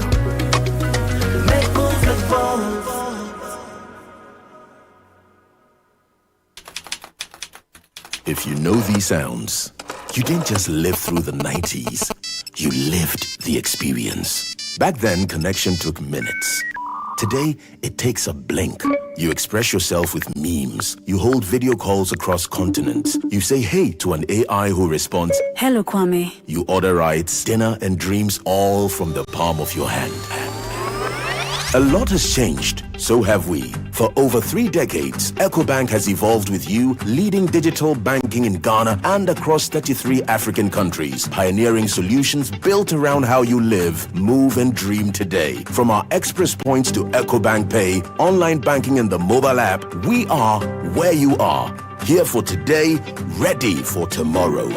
Now, that's change, powered by EcoBank. EcoBank, a better way to bank your way. EcoBank, the Pan-African Bank. Do you know what that is? It's the sound of me looking into my Nido 23 grams promo sachet for a code so I can win in the Nido Opatampamo promo. Yes, the promo is back again. Bigger and better. Become one of the 5 lucky winners of a fully paid family getaway in Nido's Opatampamo promo. Look inside your Nido 23 gram promo sachet for a code and dial *380*11# and follow the prompts for a chance to win big at Dipashimwampa. Nido, your love, their future. This advert is FDA approved. This promo is regulated by the NLA on the Caritas Lottery platform. T's and C's apply. Listen up. This could change your life. The working environment is changing fast. You need knowledge coupled with skills, not just certificates. The Design and Technology Institute DTI is offering an incredible opportunity, the Precision Internship, a 6-month intensive training program in hospitality, precision welding, fabrication and spraying, fashion and apparel, electronics and electricals, CAD/CAM, and more. And guess what? It's completely free for fresh graduates and students just out of school. I thought it would be all theory in a classroom, but it's nothing like that. We are visiting industries, getting hands-on experiences, and even learning how to start our businesses. It's exciting. It's giving me real hope for my future. Opportunities like this don't last forever. Register now and spread the word. The PQ internship is brought to you by DTI in partnership with the MasterCard Foundation and Ascent Senate. Visit pqi.dtiafrica.com or call 059-455-9187 for more information. PQ, wired for opportunities. Protect yourself from germs and bacteria with confidence. Cleanse hand soap effectively kills 99.9% of germs with every use. Perfect for all your hand washing moments throughout the day. Available in a variety of variants and delightful flavors. Choose Cleanse for yourself, your family, and friends. Make Cleanse your daily essential. The GC brand. It's all about you. This advert is FDA approved. It's the Electroland Back to School promo. Get huge deals on NASCO LED TVs from 899 CDs, washing machines from 1,399 Ghana CDs with free iron on some models, AC from 2,799 Ghana CDs, TCL TVs with free 43 or 55 inches TV on selected purchases. Grab a Samsung 43 to 65 UHD Smart 4K TVs and get a free TV wall bracket. NASCO top and bottom mount fridges from 1,499 Ghana cedis with free portable juicer. Ceiling fan for 449 Ghana cedis. Grill microwave from 949 Ghana cedis. Garment steamer for 699 Ghana cedis. NASCO blender for 219 cedis. Tabletop burner for 449 Ghana cedis. Rush and get yours. Visit www.electrolandgh.com or call 0503 159 739. Don't miss out on these amazing deals. Join the conversation on the City Breakfast Show on Facebook at facebook.com/City97.3, Twitter at twitter.com/City973, and Instagram at instagram.com/City973 with the hashtag CityCBS.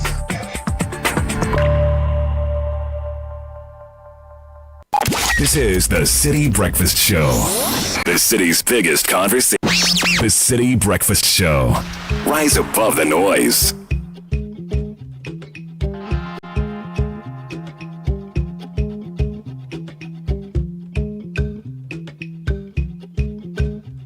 (9:34) and today's show is dedicated to what next after This Is Ghana. Channel 1 Television and Citi FM put together a 2-day exhibition of made in Ghana products and innovation and value addition, attracting close to 170 companies. Tens of thousands of people turned up, and the question is, what next? The High Street Journal has done a very good article saying that Channel 1 and Citi are creating ecosystems of value for businesses using the Back to Your Village Food Festival, the Agri Fair, and This Is Ghana, and they are commending us. But we in the studio are asking, who's supposed to take the impetus? Is it the AGI? Is it the Ghana Chamber of Commerce and Industry?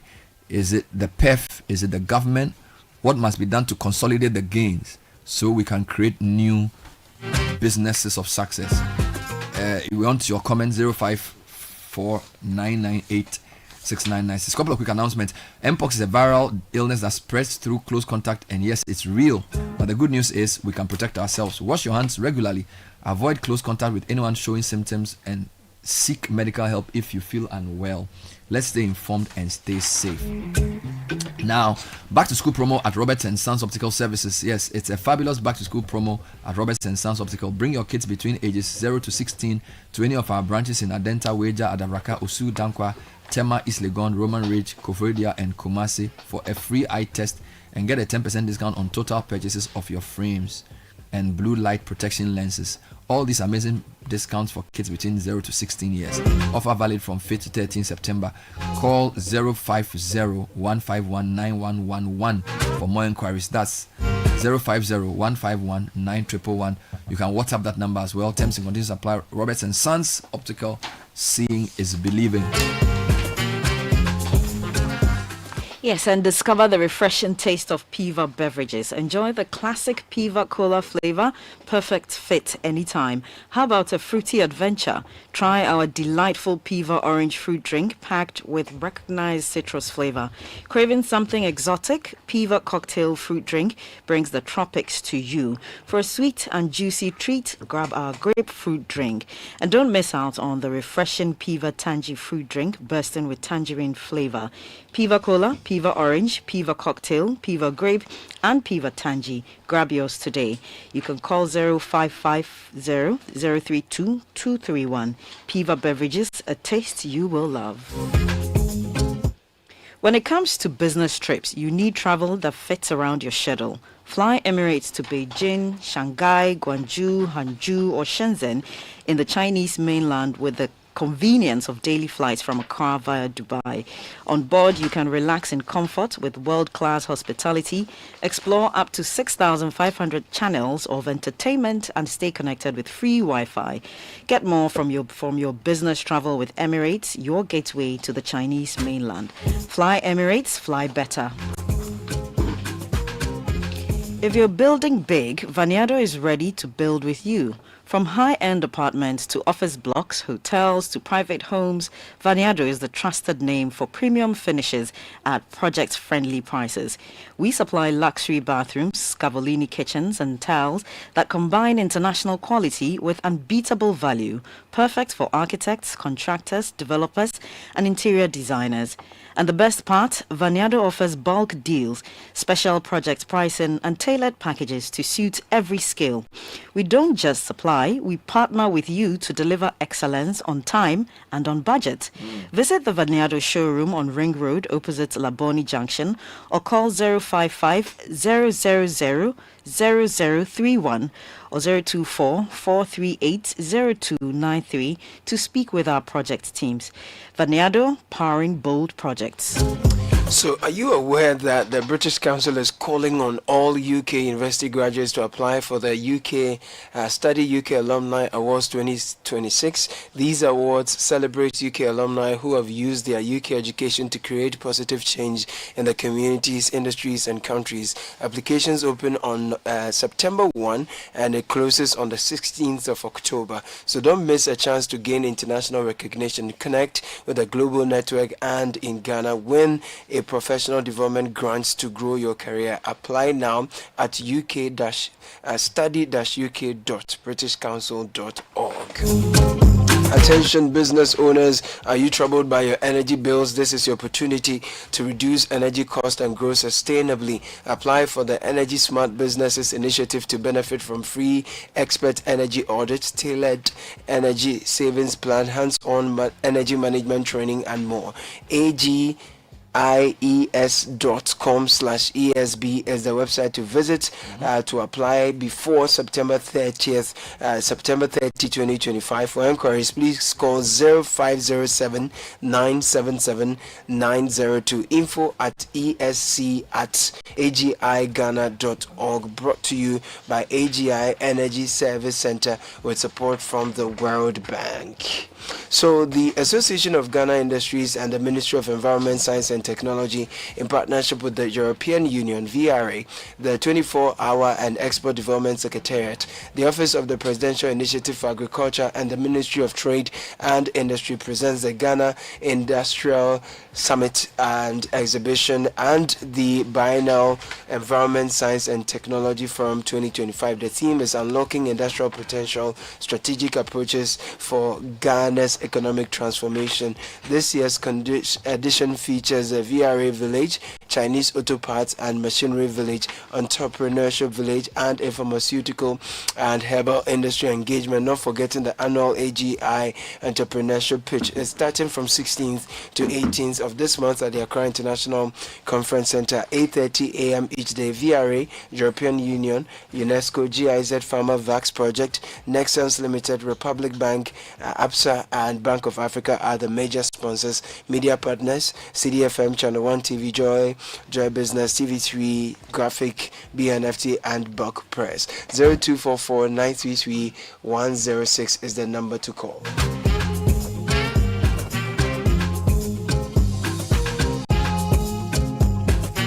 Yeah, still on City Breakfast Show. The City Business Olympics is back. So right from the back to what do you call it? This is Ghana. We're moving to Business Olympics. It's all about team building, networking, and staying healthy. Which game will your company participate in this year? Is it a 7-a-side football? Is it volleyball? Is it swimming? Is it basketball or sack race? Rally your teammates and get ready for action. It's on 27 September, 8 a.m. at the Eden Heights Sports Complex, here in Accra. Call 0558-8973-973. Actually, let me read this better. 0558-973-973. That's the number. To register your company to be part of the 2025 City Business Olympics, inspired by Citi FM and supported by Channel 1 Television. A number of comments have come in. I feel like Caleb, you should do justice to them. Good morning, Bernard and team. The current issue concerning the cost of leather reinforces the assertion made by the President of Nigeria, who stated that the chewing of wele is a clear sign of poverty, as the hides of animals are meant to be used in the production of goods. However, in our case, we consume everything. But we can do both, though. Thank you. Because to be fair, what you with wele is good. Wele, when you do Sky, when you do okra soup with banku and there's no wele, it's not right. That's a problem. It's the soft one. We have to at least tell it. You are told there's nothing inside. No, we can do wele and also do leather. How are you going to do that? No, wele the video. Opportunity cost. I will go and protest if they don't do wele. Any government that touches wele, they will not get my vote. They have to think about it. Wele has no problem. I interviewed Professor Akusa. I said, Wele, there's nothing wrong with Wele. But there's no what nutrients is in it? No, it's the feeling. It's not everything we eat that we get nutrients. Sometimes we eat for the feeling. I see. We lay for the feeling. The better use is where you are using it for shoes. Sky. When you have bags, banku, okra soup, the light one, and the wele is being rounded up with some crab inside. You can't give it up for your shoes and your bags. No. My brother, wele is good, though. No. I'll pay for it. I'll pay for Willie. Don't touch Willie. You can do economic development, but don't kind of touch.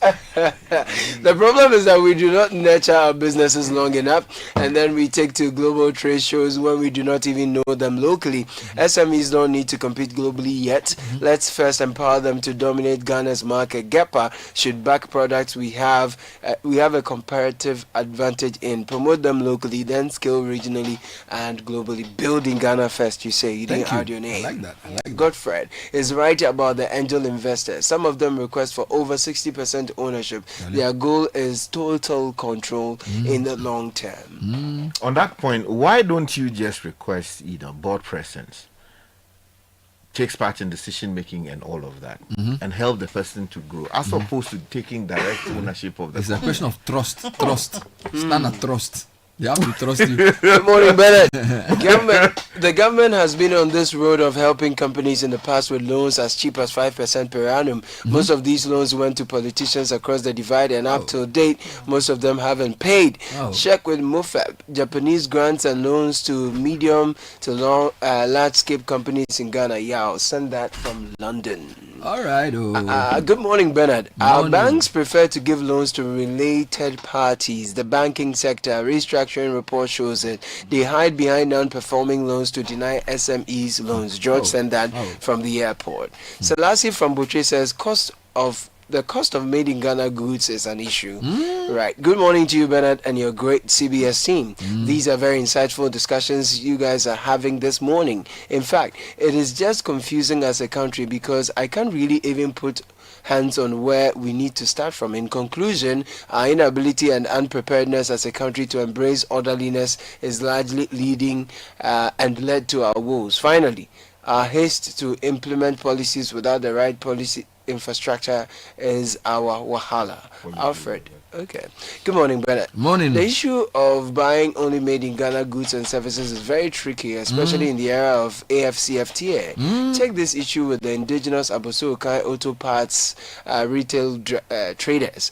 The issue with the Nigerians and Lebanese traders. I believe healthy competition and policy framework should be encouraged to improve quality and scaling of businesses in the country rather than clamping down on foreign investments. What if our Nigerian brothers and other countries like China decide to reciprocate enforcement and enactment of preventive laws? Nigeria is not the problem. Nigeria is not our problem. Nigeria is not our problem. It's a bigger problem. Let's leave it there. The problems, China, the US, UK, France, all of these European powers, Nigeria too, sometimes they are Vietnam, they are very. It's not like sometimes when Nigeria. No, I'm talking extremely. But I'm talking. And see, Nigeria can do a lot more for after than they are doing. I agree, but my issue is not in that sense. It's in the sense of what is coming into Ghana, which is undermining Ghanaian production, or causing people to say that, okay, well, let's turn to the foreign ones since they are cheaper. I think the diapers we see that are creating all the problems. We can do them, but which ones are coming in? See, and on the point that Sky makes, man, you know, when I mentioned protectionism, maybe we should call it protecting our interest. Yeah, instead of because it protectionism. seem like a Instead bad of, thing. you see, because protectionism is an economic term. So yeah, it sounds like it is called. Hold on for me, Sky, 1 second. Yes. It is called protecting our interest, I agree and with in protecting our interest, we must find out, okay, what can we do here? What can we do there? I was just being told the interesting story of you are a London man. Apparently, this is your double-decker red buses. They are privately owned. Yeah, but they are on the road, and you are told that this is the route you take, and this is how much you will charge. Regulation. This is how much you charge. You think they are publicly owned? Regulation. You can't go and tell them that, oh, I am privately owned, so I will charge £10. So our problem is regulation. Regulation. Yes. The right type of regulation. Yeah, let me just give you this one quickly. It says, no more for here, angel investors be devil investors. Oh. Venture capital equals rapture capital funds. And then on the on story, seems to have resonated with a lot of people. Your good friend Mame Yabosomchi sends a message and says, you mentioned the running shoe brand On. When you go to hospitals in Switzerland, that is what the doctors and health personnel wear. Can you repeat that? That's when you go to hospitals in Switzerland. That is what the doctors and the health personnel wear. So if we had that, for instance, the school shoes and you and Sky were talking about, say, Tony and others come together to say, look, we are going to make, as a cooperative, we're going to make school shoes for Ghanaian kids. What will be the role of the government then? To come in and provide some kind of support, subsidy at some level to this cooperative that has come together, Ghanaian shoemakers. That means they can buy the leather from Namibia cheaper or some way, or the synthetic one, whichever one it is that they do, they can sell cheaper, they can produce faster to meet some of the costs. Because I remember when we were at school, we were given this sandals called Saddam Sachi. Charlie Bernard. Sandals. Chow, now, is it when you are wearing sandals, you are injured? The thing is hard. Charlie, whoever designed that to be wicked. It was given by the school. The school decided to make sandals for Prepper College students. And we called it Saddam Sachi. Charlie, but that will injure you. So we ended up stepping on it to flatten it and wear it as slippers. But it didn't last as a phenomenon. Why? Because if you looked at the increasing number of students who were entering, they couldn't meet production. Look at that. Quality was also a problem because, like I said, it wasn't very popular. But it was scaling up. No, but it wasn't. But the quality Finding wasn't the also resources. improving. It was supposed to be soft leather, but it was very, very hard. Like you wear it and it cuts your feet. Yeah, so it's not comfortable to wear. That's the feedback they ought to have worked. Yes. So in the end, after like a 3 or 4 year period, it faded off. An opportunity to perhaps, because this was a company that had access to a whole secondary school. That's what, 2,000 to 3,000 shoes every 3 months. Multiply that by the number of students around the country. Exactly. So imagine, for instance, government saying that, look, we are going to dedicate maybe 5% of our GDP or tax revenue each year to promoting. The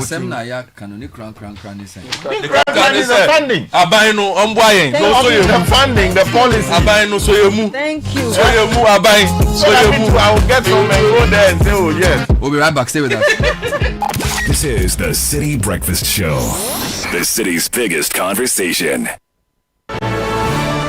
The Association of Ghana Industries and the Ministry of Environment, Science and Technology, in partnership with the European Union, VRA, the 24-hour and Export Development Secretariat, the Office of the Presidential Initiative for Agriculture, and the Ministry of Trade and Industry presents the Ghana Industrial Summit and Exhibition and the Biannual Environment, Science and Technology Forum 2025 from the 16th to the 18th of September at the Accra International Conference Center, 8:30 a.m. each day. Theme: Unlocking Industrial Potential, Strategic Approaches for Ghana's Economy Transformation. This year's edition features a VRA Village, Chinese Auto Parts and Machinery Village, Entrepreneurship Village, and a pharmaceutical and herbal industry engagement, not forgetting the annual AGI Entrepreneurship Pitch Contest and extensive strategic networking opportunities for participants through conferences, B2B sessions, and exhibitions. Major sponsors: VRA, European Union, UNESCO, GIZ, Pharmavax Project, Nexans Limited, Republic Bank, APSA, and Bank of Africa. Media partners: Citi FM, Channel 1 TV, Joy FM and Joy Business, TV3, 3FM, Daily Graphic, BNFT, and Back Press. For conferences and exhibition spaces, contact 0244 933 106. GISE, Driving Industrial Growth in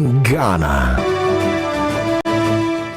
Do you know what that is? It's the sound of me looking into my Nido 23 grams promo sachet for a code so I can win in the Nido Opa Tampamo promo. Yes, the promo is back again. Bigger and better. Become one of the 5 lucky winners of a fully paid family getaway in Nido's Obatampa Mo promo. Look inside your Nido 23-gram promo sachet for a code and dial *380*11 hash and follow the prompts for a chance to win big at Dipashimwampa. Nido, your love, their future. This advert is FDA approved. This promo is regulated by the NLA on the Caritas Lottery platform. T's and C's apply. Are you hoping to start university this October? If you want a British degree from a world-class university at a fraction of the cost, then join Lancaster University Ghana in Accra. With a diverse student community, vibrant campus life, and up to 50% scholarship to support your study, Lancaster University Ghana provides you with a world-class education that creates endless possibilities globally. Don't miss this once-in-a-lifetime opportunity. Apply to join Lancaster University Ghana, where learners become leaders. Admissions are currently open for our 2024 intakes. Apply now for our foundation and undergraduate programs. For more information, contact us at +233 030 221 8989 or send an email to admissions@lancaster.edu.gh. Lancaster University Ghana, the only British university campus in West Africa.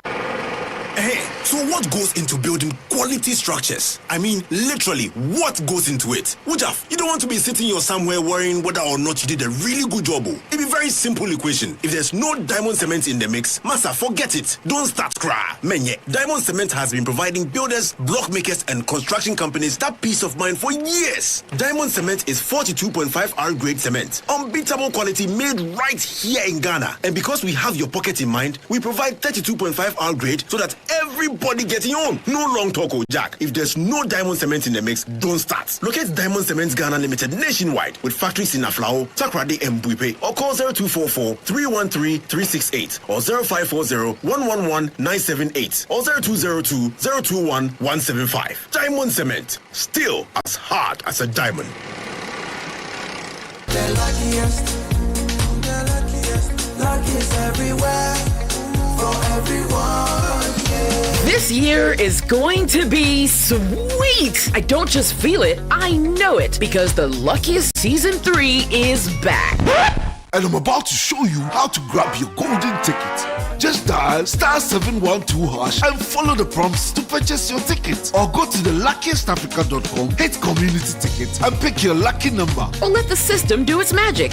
Choose how much you want to spend from 1 to 5,000 Ghana cedis. You can even buy a ticket for someone else. Be someone's hero. Payment? Easy. Mobile money in Ghana or card if you're international.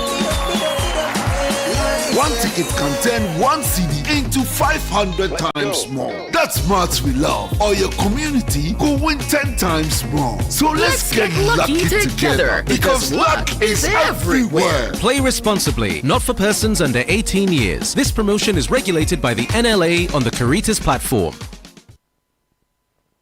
Wherever you are, the game is nothing without you. It's on like never before this season. Every major league, every cup, every qualifier, the players, Kudus, Semenyo, Inyaki, the goals, the emotions, and the bragging rights. It's all on Supersport, available on DSTV and GoTV. Get your DSTV decoder at 89 cedis and GoTV decoder at 399 cedis. DSTV, your home of entertainment. GoTV, love it. Protect yourself from germs and bacteria with confidence. Cleanse hand soap effectively kills 99.9% of germs with every use. Perfect for all your hand washing moments throughout the day. Available in a variety of variants and delightful flavors. Choose Cleanse for yourself, your family, and friends. Make Cleanse your daily essential. The GC brand. It's all about you. This advert is FDA approved. This is the City Breakfast Show. The city's biggest conversation. The City Breakfast Show. Rise above the noise. Unleashing the power of relevant radio. This is City 97.3. I'm your favorite rapper's favorite rapper. And I'm in a club with your favorite singer, Maurice Babyface. Milisika mawa, ubedia manasa, tont mama wa, ube from manapa, sida mawa, nyadi obi nyebida, anka midwe mitia mawo, subosi ya kwa edada, odo, nika say cry. See me and cry. Nika sembe, odo minye diebe. Nika sembe, odo minye and cry. Mystery girl, you driving me crazy. Yeah. Please tell I'm dying to be your baby. Yeah. What shall I say? What should I do? What shall I say? What should I do? 2 minutes to 10. Before we wrap up, let's talk about the iBixpo. I imagine a future where every bridge connects more than roads. It connects people, communities, and opportunities. Where every building stands tall, a symbol of progress and possibility, and where every investment plants the seeds of prosperity. That future begins at iBixpo 2025, the International Building Infrastructure and Investment Expo, happening this Friday, September 12th to Sunday 14th at the Accra International Conference Center, 9 a.m. each day, under the theme Building Resilient Infrastructure for Sustainable Growth and Regional Integration. It brings together visionaries, engineers, policymakers, investors, and industry leaders to shape the future of infrastructure across West Africa. So join us. It's organized by the Image Consortium Group in partnership with Global Africino, with support from the Ministry of Works and Housing and Water Resources, as well as the Ghana Infrastructure Investment Fund, GIIF. Register at www.ibixpo. That is IBIXPO.com.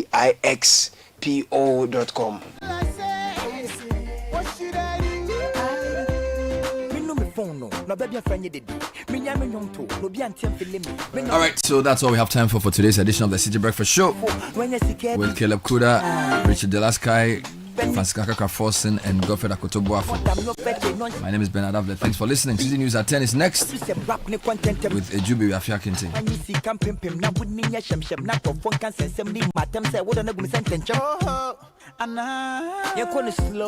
City News.